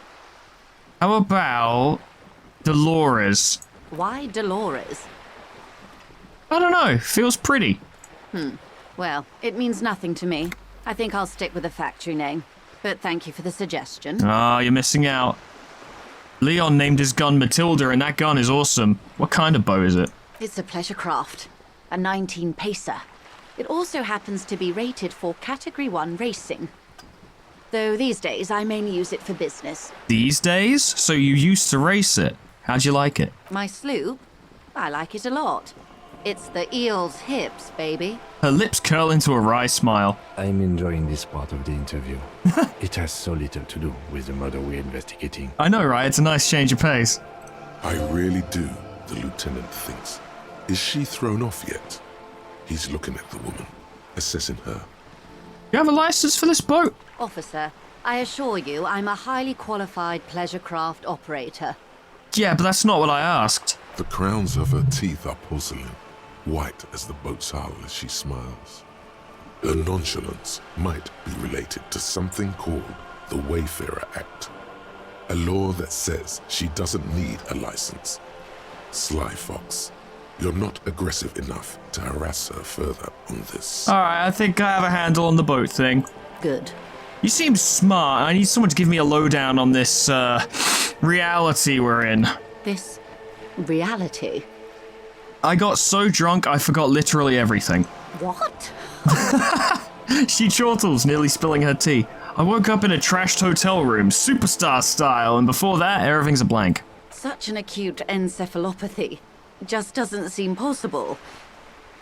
Surely you're joking. She puts a beverage down and stares at you. Don't be phased, madame. He functions perfectly well. He only needs a lowdown on all of reality. Literally all of reality, please. If you could. We may be here a while then. Ask away, officer. I'll help however I can. Yeah, thank you. All right, we're in. I know these all look good, but begin with the first, okay? Begin with the first. Okay, where are we? We're in Martinez, baby. Baby? Mm-hmm. And what is Martinez? Martinez is a district of Revachol.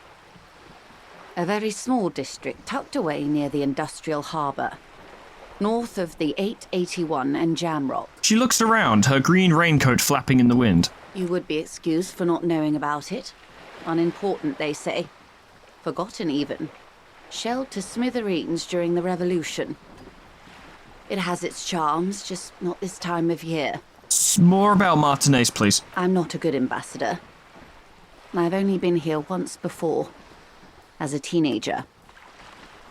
Not a lot has changed. There are ruins, a terminal, fishing boats, reeds, boys with boxy shoulders. Boxy shoulders, you say? This place used to be a province, a workers' resort before the city swallowed it and the artillery did its work. The reeds are the real star of the show here now. The further down the coast, the wilder it gets. You mentioned a sea. What sea? It's not really a sea, it's the Bay of Revachol. And the bay feeds into the ocean. Are we near the ocean? Yes. We're on an island in an ocean, the world's largest body of water, the Insulindic. Okay. Vast, lukewarm and unknowable, flowing in and out of sight. What's the name of this island? Caillou, as you already know. Imagine a pebble. A smoothed-over pebble amidst a great blue sea, misshapen, cracked. The cracks are the River Esperance. We're in the delta of this river, on the 6th branch, the Martinez distributary. Okay. It is clear this pebble is of enormous value to her. Ah. And to humanity at large. Interesting. Tell me about another, perhaps even more fundamental aspect of reality. I would be happy to. What is a preposterously expensive education for, if not sharing? Oh, that's cool, but I didn't realise that would go back. A casual term of endearment popular among the 50-plus crowd. It's a disco holdover, pay it no heed. I'm a disco holdover myself. Aren't we all? Yeah. Martinez, you would be excused for not knowing about it. So what's Revachol? Speed it along. Revachol is what you call a city. What kind of city is Revachol? The great kind. Ooh. As if it's self-explanatory. Beyond patriotism. A fact. So what makes Revachol great? History, detective. They built this city to resolve history. Our part in it, at least. Our centuries. So who built it? The nations of the Occident, or migrant workers from Seminine and Ile Marat, depending on your creed. And when was it built? In the DeLorean century. 380 years ago. Fuck, it's pretty old then, and why will it resolve history? They say it's where the terrible questions of our time will be answered. The tensions are highest, the fault lines deepest. I suppose the lynching can attest to that. By that I mean conflicts. Ideological conflicts. The stuff of men. But why here? We are standing on a fertile, self-sufficient island able to sustain up to 200 million people in the middle of the Insulindic Ocean, the world's connective tissue. It's where the money is. So we're in an unimportant part of an important place. I think it's fair to say so. Martinez is about... She points across the water where the skyscrapers rise. 22 kilometers from the center of the world. That soldering iron is the bank of the world building. The bottom floors are Insiacom. Coalition government, Insulindian Mission Command. Hold that thought. I want a new thought. While we've been talking, I have decided that I'm going to get my shit together.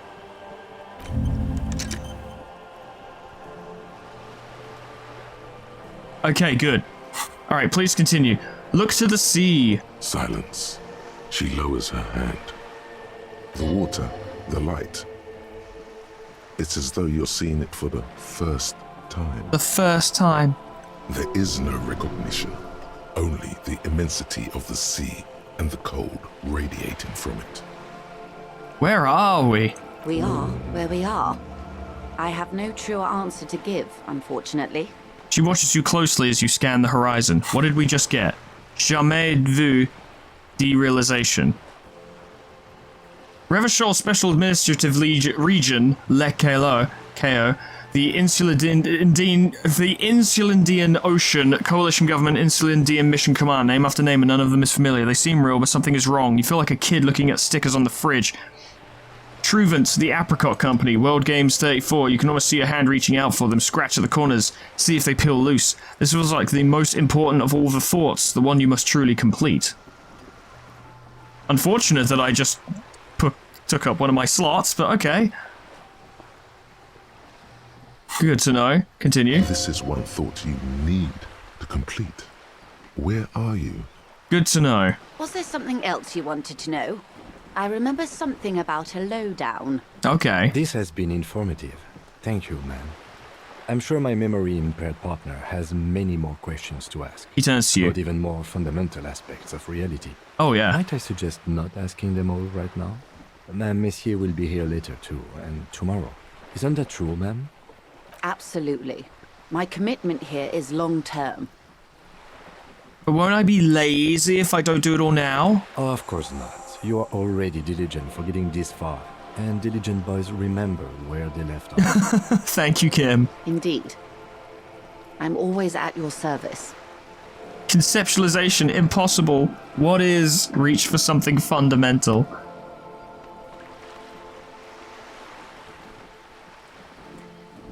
Alright, that's all Glad for to now. have been of assistance. The little that I know. Anything else? But I feel like asking questions about reality will assist us in asking about the lynching.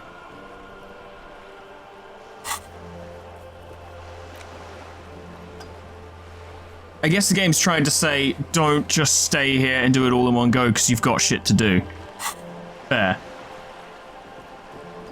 Tell me about Wild Pines. What we do. I'm afraid I don't speak for Wild Pines as a whole. It's a giant undertaking. So what do they do? The Pines' core competency is logistics. Container shipping, freight, that sort of thing. See those airships there, blinking? Those are the shipping side of things. Okay. And that is the terminal. Another subdivision deals with energy, oil and gas exploration, offshore platforms. And how much money does it have? I'm not at liberty to discuss the company balance sheet, but I can tell you that last year, the company booked more than 20 billion real in revenue. So a little bit. A billion?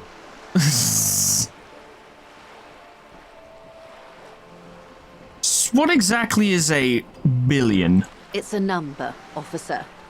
A big one. What is it made of? It's made of 1,000 millions. A million is made of 1,000 thousands. Ah, the money I owe is so much less than that. Yes, past a certain point, numbers begin to seem imaginary. But they are quite real for the 72,000 employees who depend on Wild Pines for their paychecks. I bet. A conglomerate the size of Wild Pines is like a shark. If it stops moving and growing, it will die. Then what becomes of those 72,000 families? It is a tremendous responsibility. And not the reason that it continues to grow. Where did it get all these billions? They started as an exploration and cargo fleet conducting trade between the Samaran and Insulindian Isolas 250 years ago, when pine ships explored the South Seminese and charted Lomantang on behalf of the suzerain. Those are all just words, I've got to be honest. Centuries of care, deliberation, and madness have gone into this endeavor. Vessels pass through the great unrest to re-emerge with apricots in tow. The logic of the system is totalizing. It's taken everything from its employees to build it. What is such a huge system all with a place like this? You mean aside from being the terminal's legal owners, who are responsible for moving 8% of the world's cargo? You don't keep it moving, the workers do. Company's nothing without them. We built this district. She says, calmly. All the best parts of it. Rue de Saint-Ghislain, with its bastions.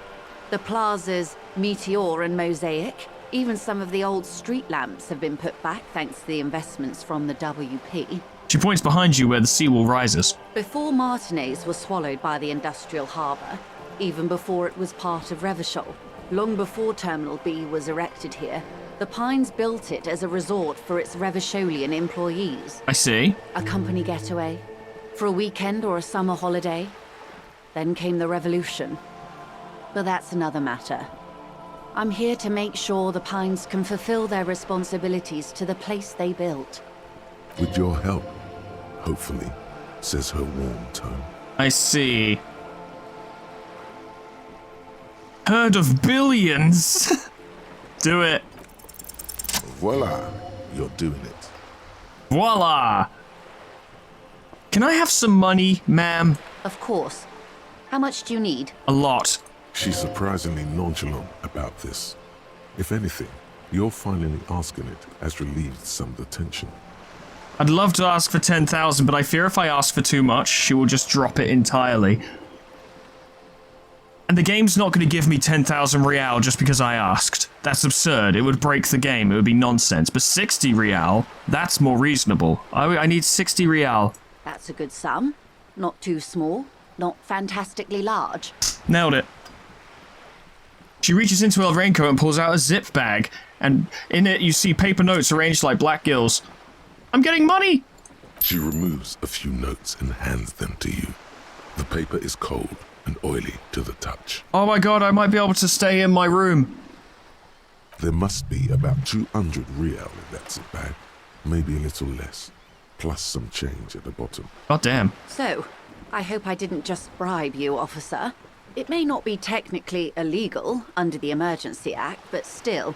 I'm still getting my head around this whole money concept. You were just helping me out. You're right, man, that donations are permitted under the Emergency Act, unseemly as it may be, as long as they're properly logged with the precinct. I mean, I've got the money now. I could tell her to fuck off. I don't have to give it back. So, you know.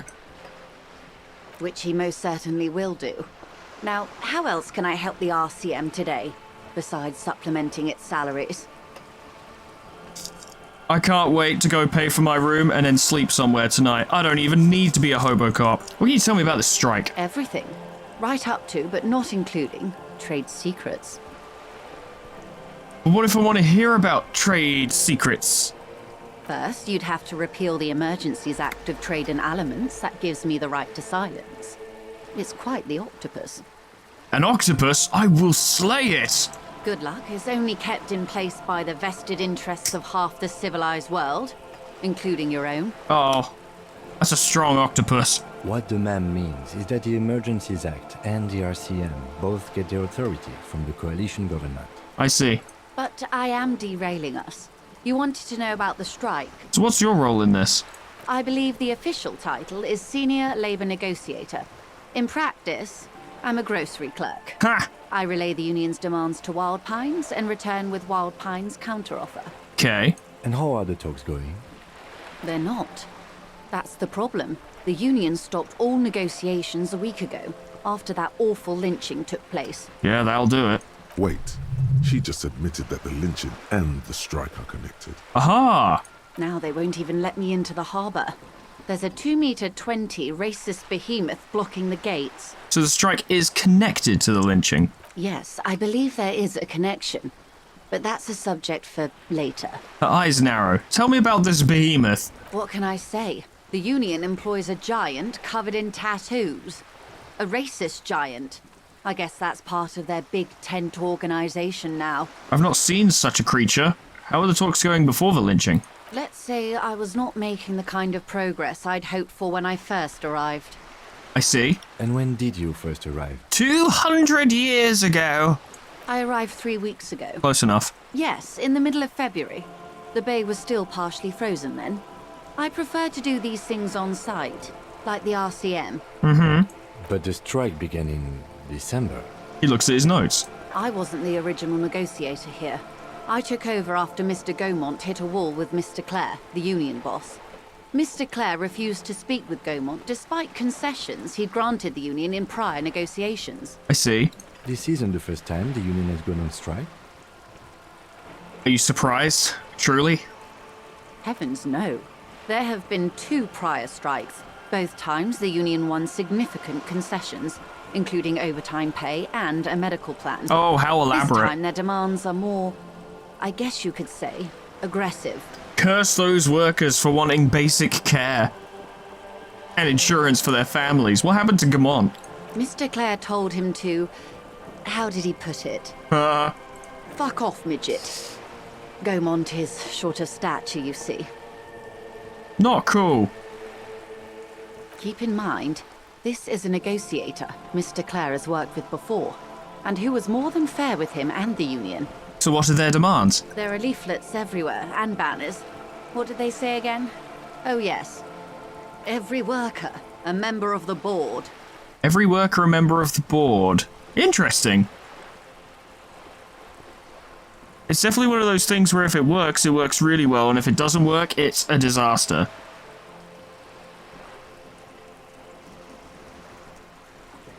I don't know what to think about that, I gotta be honest. Fortunately, they explained it. Every time the Wild Pines group makes a decision about anything, it needs the signature of each of the 2,200 workers in its Martinez terminal. See, I do feel that an aspect of this is necessary. Just so you understand, this is but one of 22 terminals owned by Wild Pines. Essentially, not only are they kings of the company, they are also kings of the 72,000 employees of Wild Pines Group. That's pretty funny, I have to admit. They're having a blast. But how can they afford it? After 4 months, my assumption was they would prefer a more practical solution. So you'll see, basically, it's a diplomatic siege and you're waiting them out. So what are you going to do? I'm not sure. Naturally, I assume that was just their opening position. A hard-nosed tactic with a side of mockery. But there's been no follow-up, just the same nonsensical slogan repeated over and over again. Well, they're clearly serious about it. And now, people are getting lynched, I hear. Behind the whirling in rags. A disastrous situation if there ever was one. Well, I would not advocate such an action. It's worth pointing out that your siege may, as it were, metaphorical siege may be making them desperate. Excuse me, from whom did you hear about this lynching? Yes, from whom? I first heard it from the boyer at the gates. Her reply comes the quick. one whose very name advertises his aversion to work. I think he said it was, "Call me Manana." Ah, manana. This checks out. This checks out. So what about Mr. Clare? Everard Clare is a man of the utmost integrity. If you can say one thing about him, it's that he always puts the interests of the workers first. Really? Of course not. Oh. Everard is fantastically corrupt. I imagine he has a thick, viscous goo where you and I have blood. Let's let her keep talking. He is the most corrupt individual I have ever seen, and I deal with men like him for a living. If there is anyone more venal, more irredeemably nepotistic, then it's his twin brother, Edgar. There's 2 of him? Yes. Edgar looks exactly like his brother, except for that lazy eye. He also talks exactly like Everard does. And when one's term as foreman is up, the other takes over. Excuse me, I'm the only foreman here, thank you very much. It's how they circumvent the term limits, you see, with a funny little switcheroo. While in office, they've embezzled God knows how much of their workers' dues. So what about the union itself? The Débardeurs Union was once a perfectly normal institution. 20 years ago, anyway. It must not have been easy to establish under the Emergency Act, but they did it. I can respect that. I'm sure. Organised labour at its best, as they say. Then something happened in the local chapter elections. The brothers Clare came and transformed it into a... how do you say? She hesitates, looking for the right expression. Racket? A mob. Ah, mob. The Débardeurs are a crime syndicate. Sad as it may be, I suspect we'll be forced to cooperate with them. Downer. Refreshingly honest, officer.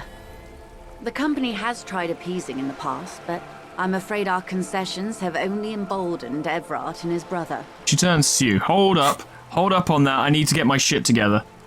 Breakthrough imminent. I think once the conversation ends, I'll be able to do it. I guess. I don't know. Sorry, you were saying? And your opinion, detective, if I may ask? I'm a curious and talkative person, you see. Would you say the Débardeurs Union is...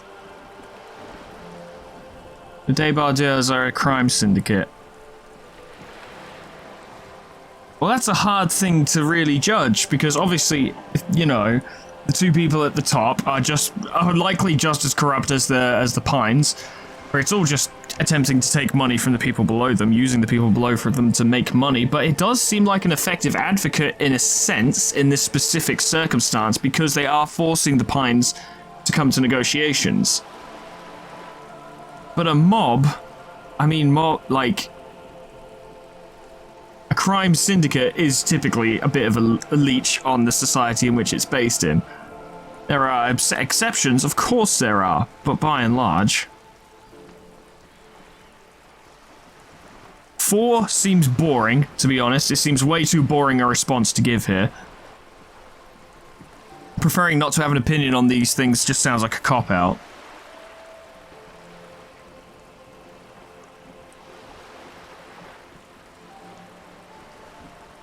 I mean, it does seem like they're just making things worse around here, in a sense. Indeed. And a hungry one. Sadly, Wild Pines have cooperated with what amounts to a crime syndicate for 2 decades. However much you feed the leech always hungers. You said something happened in the elections? I'm glad you asked. There was a woman, the previous forewoman of the Union. She disappeared. Oh. Disappeared? Yes. On the last day of the local chapter elections, her daughter phoned in and said she wasn't running anymore. Or coming to work. Ever. End of story. Ominous. This forewoman, her name? When I next get a girlfriend or I get married, do I have to refer to her as the forewoman? Sadly, the company records do not even give a name. She's just forewoman in private correspondence, Holly. I don't even know if it's a sir or given name, and I don't have access to the Union's files. Eerie. Downright haunting, if you ask me. The Wild Pines suspected foul play, but what could they do? It was a Union matter. The point of the presentation is, these kinds of things happen around the Clares. Watch out when you're dealing with him. Cool, so people disappear. Fantastic. Thank you for your concern, ma'am. We'll be just fine. Yeah, I punched a child and failed, so I'm clearly capable. It's all I need. Of course. How else can I help? Let's get some more about the lynching. Quite a few things, I'm afraid. She's full silent for a moment, contemplating something. The information I'm to share with you includes sensitive trade secrets. For the sake of my employer, I have to ask for your names and badge numbers. That's awkward. Of course, ma'am. We should have introduced ourselves. I am Lieutenant Kitsuragi, from Precinct 57. And this is my colleague from Precinct 41. I'm afraid he doesn't have his badge at the moment. I hope mine will suffice. I hope so. How curious. Why is that, Detective? Do you remember that Rockstar mental crash I had? Well, my badge went missing. Awkwardness washes over the conversation. The woman doesn't like this turn of events. Yeah, me neither. Remember when I told you I literally cannot remember even the most basic facts about reality? How can I forget? She tilts her head to the side. One of those facts is where my badge is, and another is my name. I was hoping your condition was rhetorical, Detective. A questioning technique. I wish it were. I have sympathy for your highly unusual condition, sir, and I believe you. But as it stands, I cannot share any confidential information until I've seen both your badges. That's about right. I understand the dictates of protocol, ma'am, but is there no way around it? I'm afraid not, Lieutenant. These are my employer's orders. That is understandable. Hang on. She's a professional negotiator. She should be open to some sort of mutually beneficial arrangement.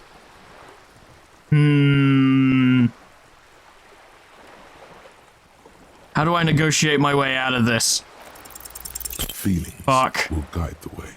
Feelings will guide the way, but madam, I need to know about this lynching. It's very important to me. It's the case I'm solving. I assure you, it is no small matter for me either. We all share the responsibility for disarming this situation. I hope you have a badge for me as soon as possible. You have so much else. I only have this. Spread your hands. This is the entirety of my existence. She's silent. The wind flaps the sail above her. This boat, for example, and a home somewhere. I only have this case. Officer. Oh, I don't remember anything except this lynching. There is only this coast and this lynching. You know, I don't mean to sound cold, but if you want something, you have to give something back. More than just guilt. That's fair. You're doing it. Despite your own best efforts, you're still getting it. Despite your own best efforts, it's working. I'll be frank with you. If I'm going to break protocol, I need to be able to justify it to my superiors. They're going to want to see something tangible. Like what? The Union is conducting drug trade out of the harbor.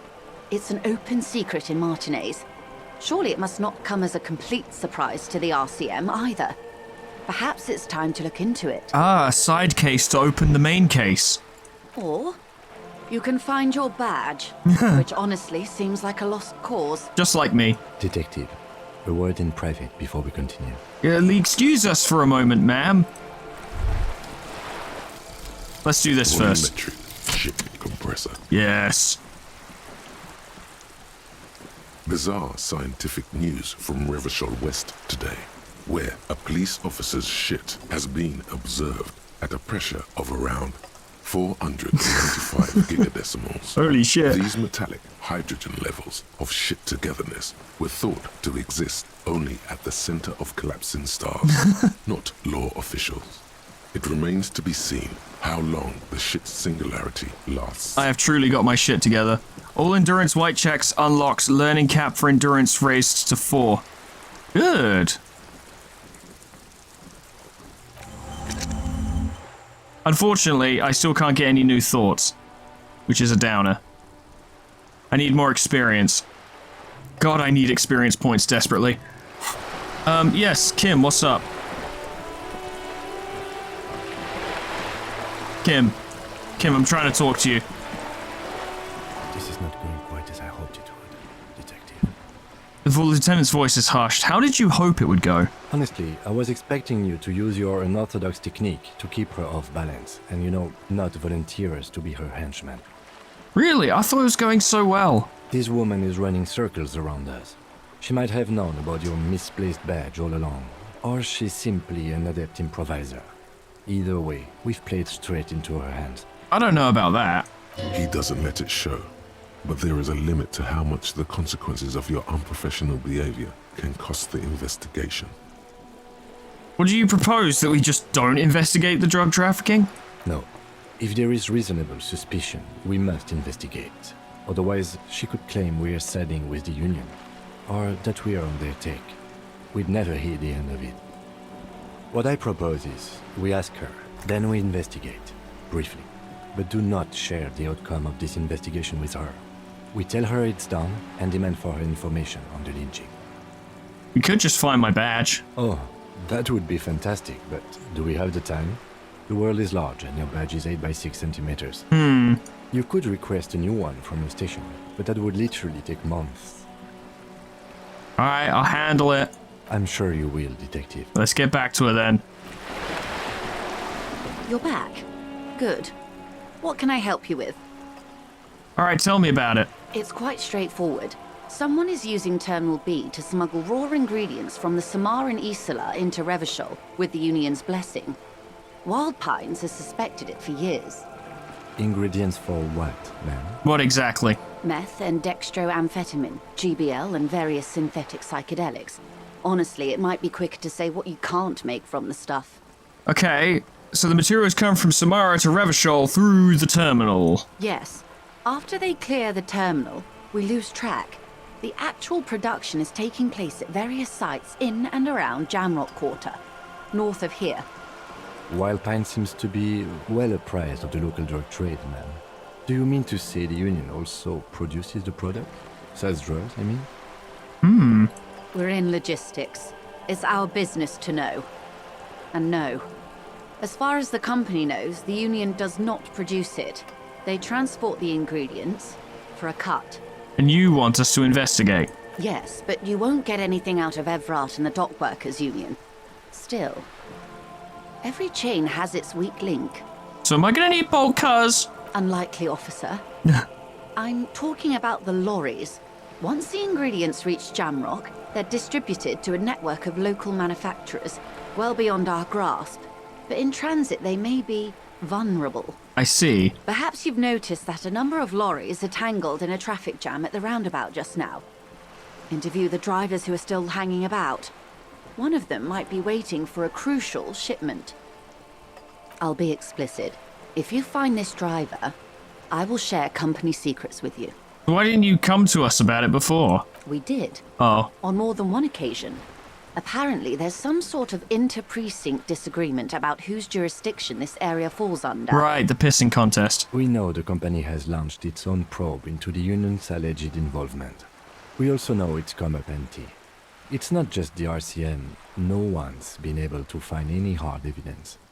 Well, here's your chance, officers. Huzzah. It's no coincidence the lorries are stranded like that, is it? No. We asked East Motor Track to raise the drawbridge. The road company is a partner of one of our subsidiaries. However, She pauses, looking to the sea. this is a limited time opportunity. Once the complaint has been processed by the Trade Committee, they'll have no choice but to lower the drawbridge, and the operation will continue. She looks north. Thousands of litres of raw ingredients will pour onto the streets of Revachol. Not the east across the river, but the west. The vulnerable, the weary. So we have a limited amount of time to do this. Well, at least this solves one mystery.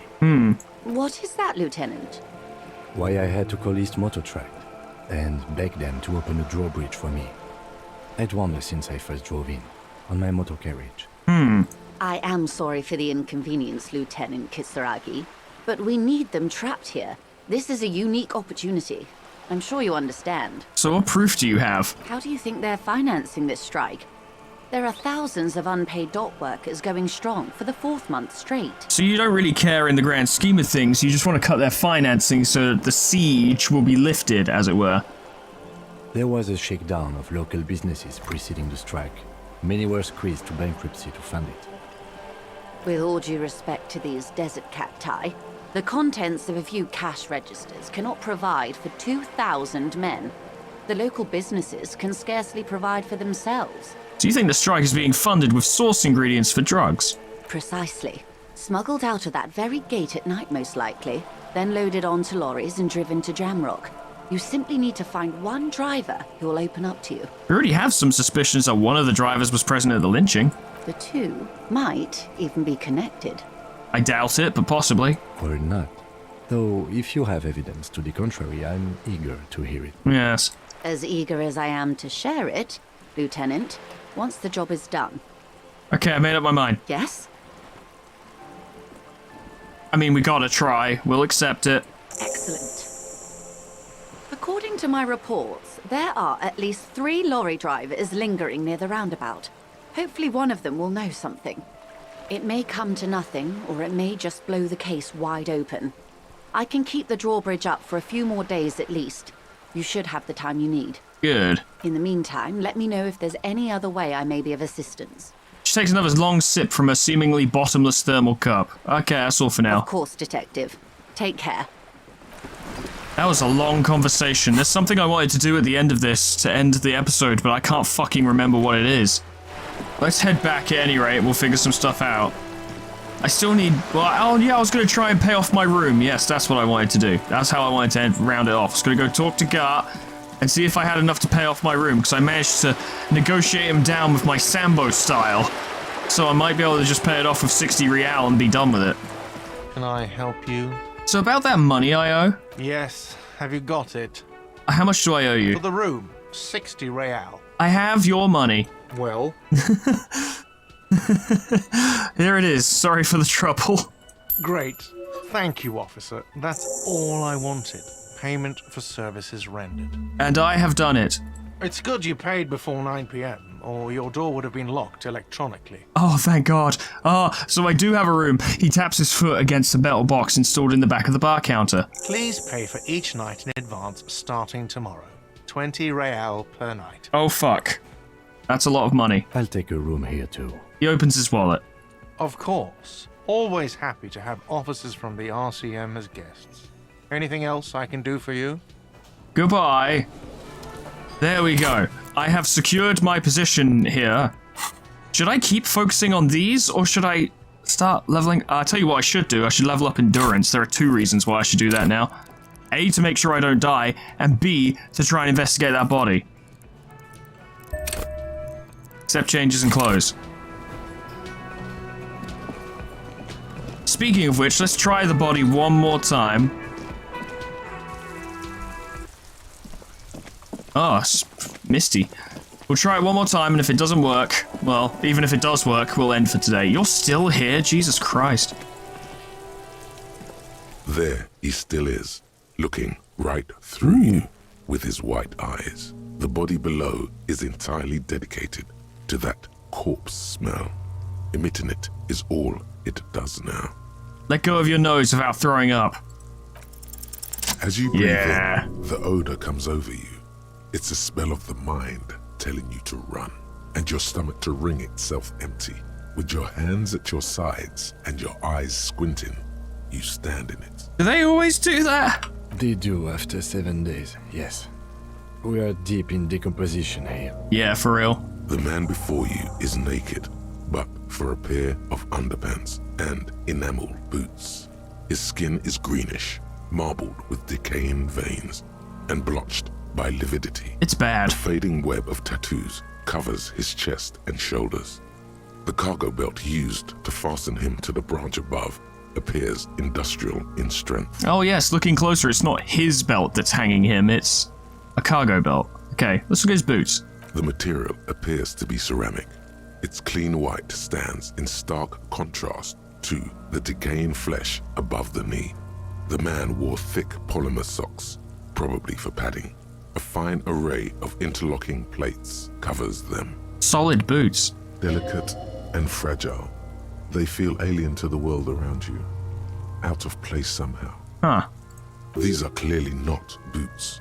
They're armor, possibly part of a larger set. Yeah, these aren't just boots, are they? This is the armor he was stripped of. Indeed. Technically speaking, these are sabatons, not boots. Great band. What kind of armor is this exactly? Ceramic plate. Zirconium dioxide, most likely. This is where the make would be. Where? Under the hill. Fair weather. Fair weather model T500 VE. I'm guessing that's vitreous enamel. This is advanced stuff. So he's for real. Where's the rest of it? Piece by piece.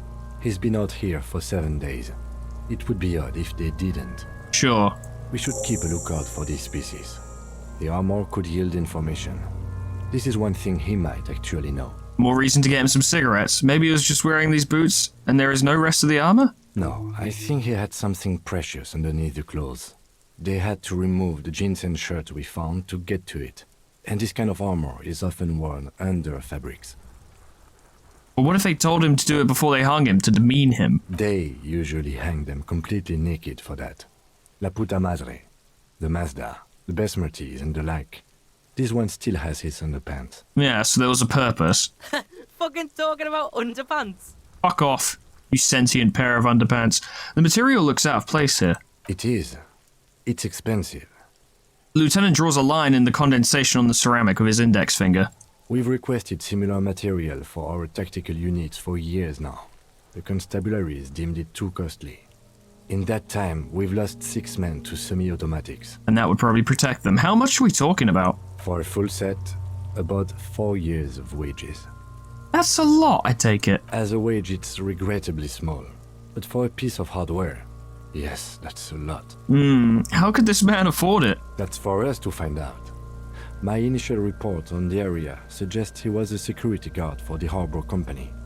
But that's just hearsay. I mean, if the police aren't getting this shit, but security guards for a harbor company are, that's pretty advanced. Like, really advanced? I agree. This equipment is way beyond what a guard can afford. I'm gonna knock on the boot. A small bell-like sound fills the air, like tapping on the side of a porcelain cup. Sounds fragile. It's anything but. This material is a kinetic redistributor. It spreads kinetic energy horizontally, from plate to plate, dissipating it entirely. He points to the boots. See? Faint, organic lines cover the plates where they separate into smaller ones. These plates then divide into smaller plates until there are hundreds of them altogether. So some real shit. Like whirls of floorboards. The design looks organic, influenced by highly resistant wood materials, like lignum vitae and ebony perhaps. And something, this reminds me of something? If trees were made of porcelain, this is what their cross-sections would look like. Ah, porcelain trees. Run the fingers over the lines. The smooth, glossy surface fractures into ever more intricate interconnections, peaking on the right sabaton, where you notice the whirls are in the shape of a letter and number combination. Ooh. E50, 100, 1000. There's a serial number on the shoe. Good. Can you read it to me? He tips the drying ballpoint of his pen on his tongue. E50, 100, 1000. We have a make and a number. That's something. We can use the radio in my kinema when we're done. Either station can chase it for us. I want to report it in so that they know I'm doing something. Pull the boot off? This feels dangerous. Are you sure? Grab the boot. The stench fills your nostrils. As you push downward, an ominous creaking sound comes from above. Stop! The lieutenant's voice is sharp. He looks at you with the boot under your arm. Pig's gonna pull his head off. Yeah. Brutal! Oh, this is a bad idea, isn't it? You're going to pull his head off. Yeah. Do it, Homo! Do what? Pull his head off.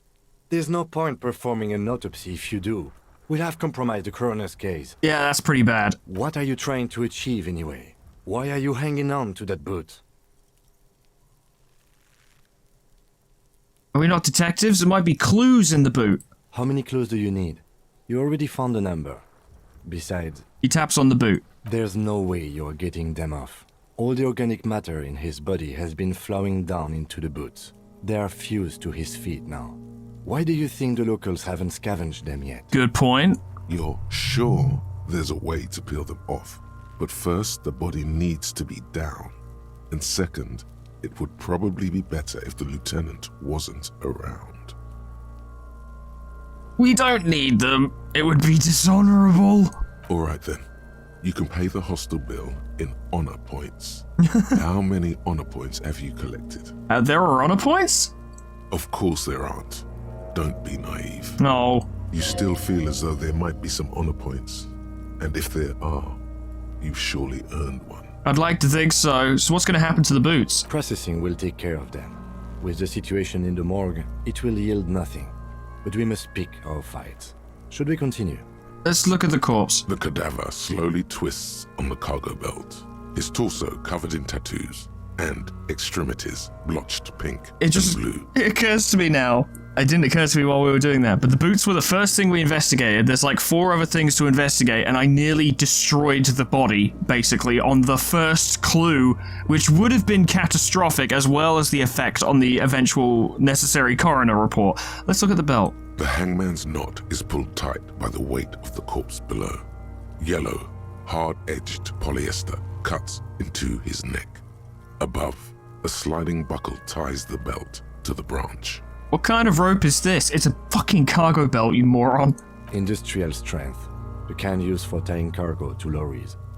Like in a circus. Ah. When the circus leaves town and they tie a black-spotted giraffe to the wall of a carry pen. Like in a circus? For transporting black-spotted giraffes? No. More like in a harbor. Like the one just east of here. I get the sense they used whatever was on hand, without paying much attention to not incriminating themselves. So we're assuming that the dock workers did it? I'm still approaching this as a lynching, yes. Motivated by the ongoing strike. You? He politely raises an eyebrow. No. You feel like it was something else. But what? Feel like it was something else? Yes. It often is. This bell worries me. Yeah, it's worrying. They wanted him to stay there. That thing's strong. It's not merely polyester. It's steel reinforced. See these lines? This is where the wires run. I see rabbits for more than 20 strands. He rises to inspect the noose. This makes getting him down much more problematic than I had assumed. Yeah, this could be tricky. We might need tools. How did they even get him up there? A noose is one of those things that's easier to use one way around. Uh-huh. He points to the buckle tying the belt to the branch above. Did they climb up using the kid's ladder? That ladder can't carry a grown man. I didn't see any splintering either, did you? I think they lassoed the branch, then pulled on the belt to close the buckle. He makes a pulling motion. Let's back off and look at the corpse. The cadaver hangs from the cargo belt, limbs limp and torso covered in tattoos. The tattoos might be relevant. An intricate web of blue lines stretches across the torso, from the right shoulder to the solar plexus. Each time they intersect, a small white star is formed in their crossing. Hundreds of fading asterisks riddle his skin. Their concentration is highest around his heart. Huh. His corpse is marked by stars. What will mine be marked by? Alcohol and heartbreak. No way. Is this a map of the night sky? The map of the stars. I do see some similarity to astronomical charts. Great Century Messinian, maybe. But this seems more particular. Customized somehow. Seems to have some meaning, either personal or practical. As if someone left out most of the night sky, filtering it through personal choice. The principle of this filter remains unknown to you. The thought dissipates, and you feel as though you were only half right. I'm missing something here. So am I. A sudden ringing fills the air as the lieutenant pulls down the zipper of his orange jacket. He takes a thin piece of milled aluminium from his coat pocket and pulls it open. Sounds like a sword being unsheathed. A small lens appears. Some sort of camera. Let him work. Shit, Kuno! What the fuck is that? Your mum. An instant color camera. He produces two metal-capped ampoules and clicks them into place on the side of the apparatus. A thin slot shines there. I have only 2 ampoules, so nobody move. I don't want to waste one. He points the camera at the corpse, peering into it. The lens needs adjusting. Then... A sound. A shrill flash, followed by the breaking of a small ampoule of glass. You see streams of color pour onto the thick, glossy piece of paper, rolling out. See, I was half expecting to see Kuno just fucking run into frame or something. In case we need it. Lieutenant says and shakes the paper, letting it dry in the cold wind. On it, a color-perfect copy of the dead man's tattooed chest. Ooh, machine. Yes. It is pretty cool, isn't it? It is. There is only one ampoule left. Use it wisely. Yeah, I bet. So what do we need this for? It contains insight to the victim's person. By his build, I'd say this was a man of physical violence. The story he wanted his body to tell was important to him. It is his letter. To us. Someone should decipher it. We'll need to show it around. Can I have it? I should look at it later without the corpse smell. Sure. Just don't lose it. Yeah, no kidding. He hands you the piece of rolled up photo paper. It's no larger than a pack of cigarettes. The glassy-eyed corpse looks by, his mouth mute and his skin as colorful as the chemical rainbow on the photo paper, teeming with opportunistic organisms. Okay, well this is a bad idea, but I'm going to look him in the eye. His eyes are milky white and blind to the world, protruding comically from their sockets. There is no one home, just subaquatic terrors there. Fantastic. Dark brown hair grows on his head. His face is ready to explode from the organic processes inside. The death's head grin has passed. What remains is an unrecognizable mess. It is a fucking grim scene for sure. Underneath the curdled meat there is an expression, not carried on his features, but below, inside, an expression of pleasure. This man was experiencing joy at the moment of his death. So he was into autoerotic asphyxiation, huh? Who are you, dead man? I'm gone. Ah, we're having a brain conversation. Where have you gone? Into the wild pale yonder. And where is that? In the past. Way out in the west. So we're having a conversation with our reptilian brain, I suppose? I can see you're gone, but who are you? I'm a joke. Look at me. There's nothing funny about you. There is nothing funny about jokes either. Fair.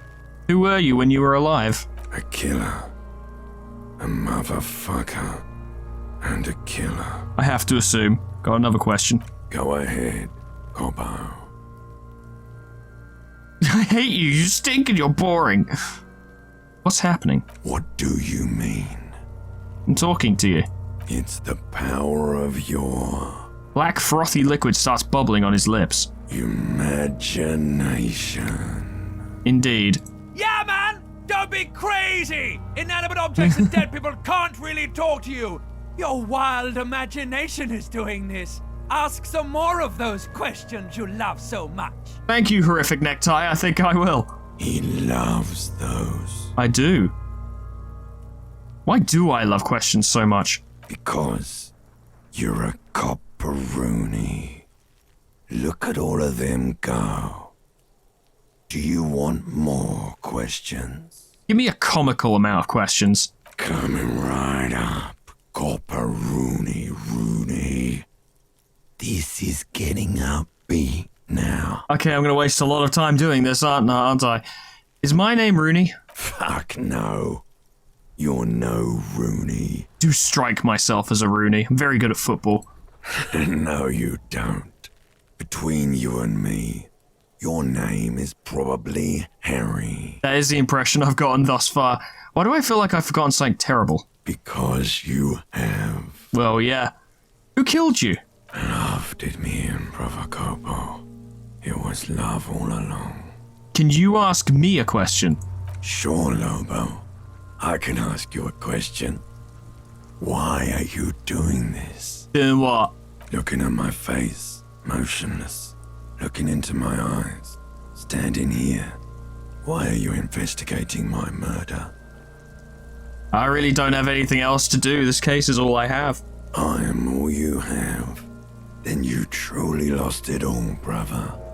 Let the world drag it all away from you. And what it left, you pissed away. And here we are. This case, I think, would be the stepping stone, the foundation on bringing our character back to, I don't know, a stable position. Why were you feeling pleasure when you died? Maybe I was getting my rocks off. So you were well up for it. Do I look like an erotic auto-asphyxiation type to you? Well, yeah. Captain Coppodromo, I fear we are drifting away. Fixating on sexuality again. Let's go with a simpler question. Ah, you stink and you're boring. Do I remind you of someone? Deep sea creature. No, not quite. Be fair now. You're gonna try and say that you remind me of me. Yeah, I get where this is going. But you sure got out of that one, Coppellini? I sure fucking did. Alright, that's enough. Come back later, Coppo. Amuse yourself with my frank manners and my memento mori features. If possible, also, see me in your dreams. Oh, I'm sure I will. So squint and take a step back. As you narrow your eyes, the monster before you blurs into a violent mess of green and pink. Time to observe. Only the lower extremities are pink with a dash of blue. His fatted hands, thighs, and his neck, just above the noose. The rest of the corpse appears dark green in the cold spring air. Kim, I'm squinting. Why am I squinting, Kim? Kim, why am I squinting? How should I know why you are squinting, officer? His face and hands are pink. Thighs too. The rest is greenish. Oh. You are trying to assess lividity. He snorts. Relax your eyes. The monster comes back into focus, an explosion of color, coursing with dark marbled veins. His stomach appears pregnant with something. Black liquid streams down his thigh and onto his boot. Gross. So, what do you think? He's beaten up. See the bruises? I do. Most of them are post-mortem. Maybe even all of them. The delinquents have made our jobs harder with their little sport. Yeah, I can imagine. Stop talking in riddles, coin slot. It means you fucked him up good, Kuno. Fucked him up brutal-like. Something is coming out of him. A pool of blood and feces has eaten into the frozen mud below the man's feet. Purge liquid is dripping into it, drop by drop. I appreciate that they really haven't held back on this at all. The victim appears to have contained no more than half a kilogram of digestion at the time of death. Very clinical. The fuck he's saying? Talking about shit. We got lucky. Did we? I don't feel lucky. It could be a lot worse. What do you think? I think he was upright immediately after death. Blood has gathered in his hands and feet, and his neck. Yeah. The noose acted like a tourniquet, keeping the blood in his head. The hypostasis here is in tune with the hanging. That's what I think.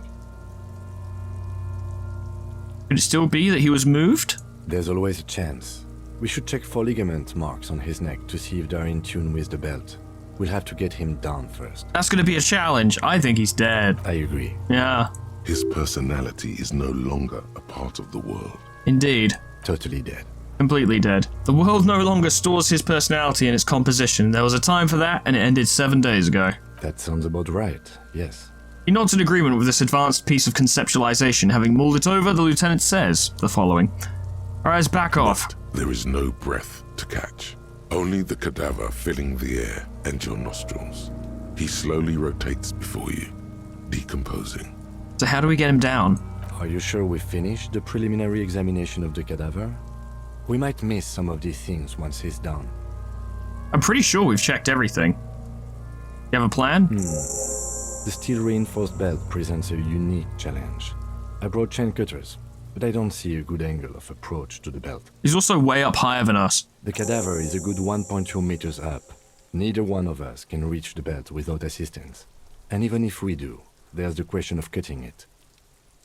We could saw the branch? Climb up there and saw the branch? I've done stuff like that before in real life. It's not that hard. But yeah, apparently it seems dangerous. There has to be a less risky way, with less falling down of trees. Maybe we could ask for help?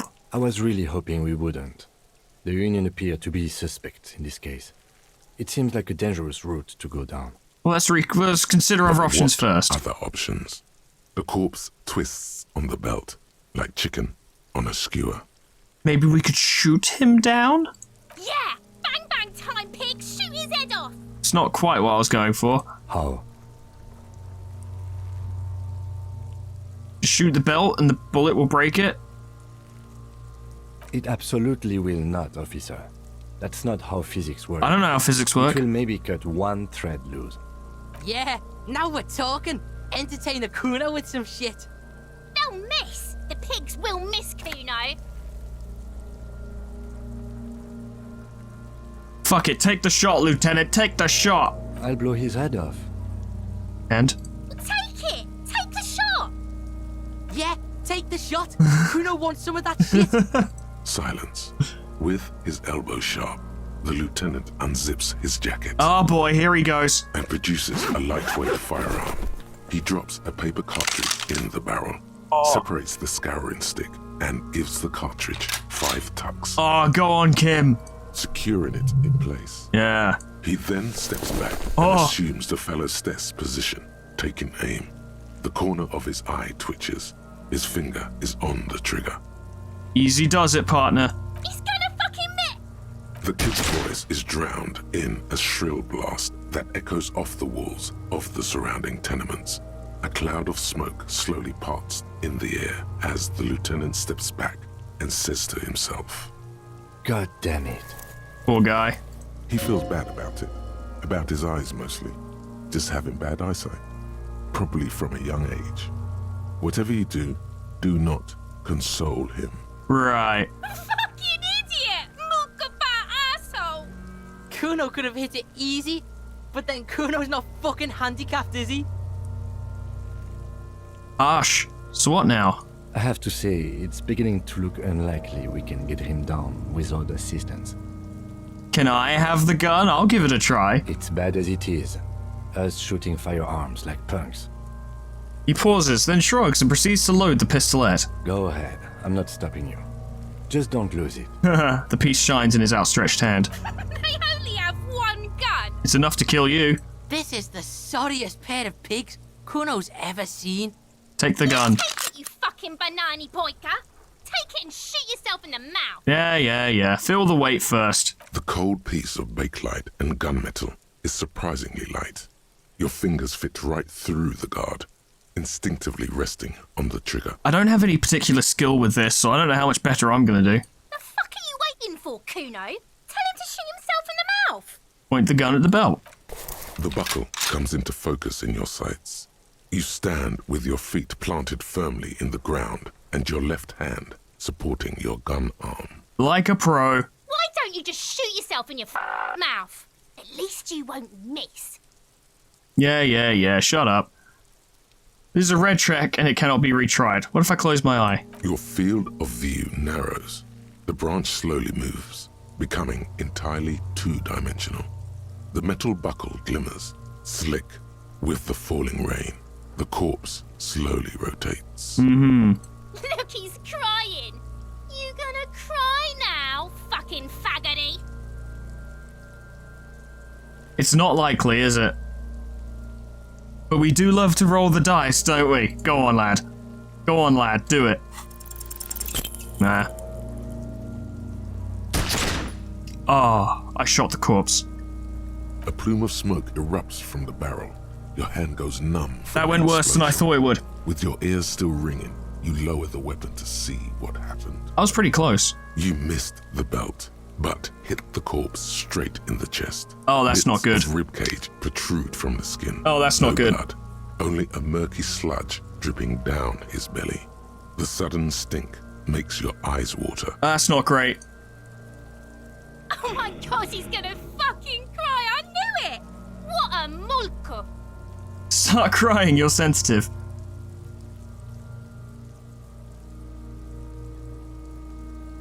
I mean, all of these responses suck. Something wrong with your weapon, Lieutenant. It keeps missing. The armistice is sufficiently precise, officer, especially at close range. Yeah, we just suck, I know. It's not the gun's fault you can't shoot. It's your pig hands. That's fair. Pigs don't have hands. They have, like, fucking hooves or something. Close enough. Kuno has hands. Kuno can shoot that shit down for you. Lieutenant, we should entrust Kuno with your service weapon. He says he can shoot it down. Oh, you have no idea how much I want to. No way. No fucking way. That's preposterous. What are you, a fucking Earl? Still not doing it. We still need to get him down, somehow. But how? The bad way. The way I didn't want us to. By asking the harbor for help. They have the tools and the men. If they put him up there, they can take him down too. How do we get inside? From the gates, by negotiating or fighting. I'm unenthusiastic about fighting. Or we can try to find some secret third path. It's unlikely though. We're probably gonna have to talk our way in. Okay, well, that could have gone better. I did my best though. I don't have the gun anymore, that's good. I obviously can't be trusted with it. Yeah, that went well. Not an episode of this series goes by without us being thoroughly mocked by children. But that's all I've got time for today, ladies and gentlemen. I actually meant to stop at 2 hours, and it's now 2 hours and 40, so whoops. But the game is interesting, and I always want to keep going. In fact, I'd love to keep going right now, but I have to give myself a job that isn't ungodly amounts of long and difficult so we can maintain a proper upload schedule. We spent a lot of time talking to that lady. This game is very interesting. I've been enjoying it very much. Police work is tough. Take breaks, talk to strangers, explore. Yeah, I should do that. But I'll do that next time, or the time after, or whenever. Ladies and gentlemen, thank you so much for watching. Special thanks to Beep, Adash Sanjeev, Alkir, Honeydew Corporation, Sweet Baby Red, MB Alias, Ye Old Man River, Lord Scullington, Jessie Kitty, Plutonium Pie, Dreamer Ghost, Leper Lullaby, K-Bub, Magic Owl, The Frostbite, Monsoon, Sir World, Jumping with Joy, Warmaster Oku, SCP-106A, Namad, and Kenny T800 for supporting me on Patreon. Thank you so much, guys, and thank you all so much for watching. This is a fucking strange game. It is a fucking strange game. I begged for money from a rich lady, I shot a corpse accidentally, and I've been picking up bottles off the floor. This is video games, ladies and gentlemen. This is what you all came here to see. It's really good though. Been enjoying it very much. Always interested to hear your opinions on what has occurred in the video, so, you know, can have some discussion going. Yeah, just be chill about it though, I suppose. And whatever happens next time, and I don't know, I guess we do need to go investigate the lorries. We need to go investigate the traffic jam. That's quite important. I don't want to hear spoilers. Please don't post spoilers. I'm not interested in spoilers. I don't want to know what's the best way to do it. I don't give a fuck. But whatever happens next time, we'll probably be investigating those lorries. Hope I see you there. Doodles. Goodbye.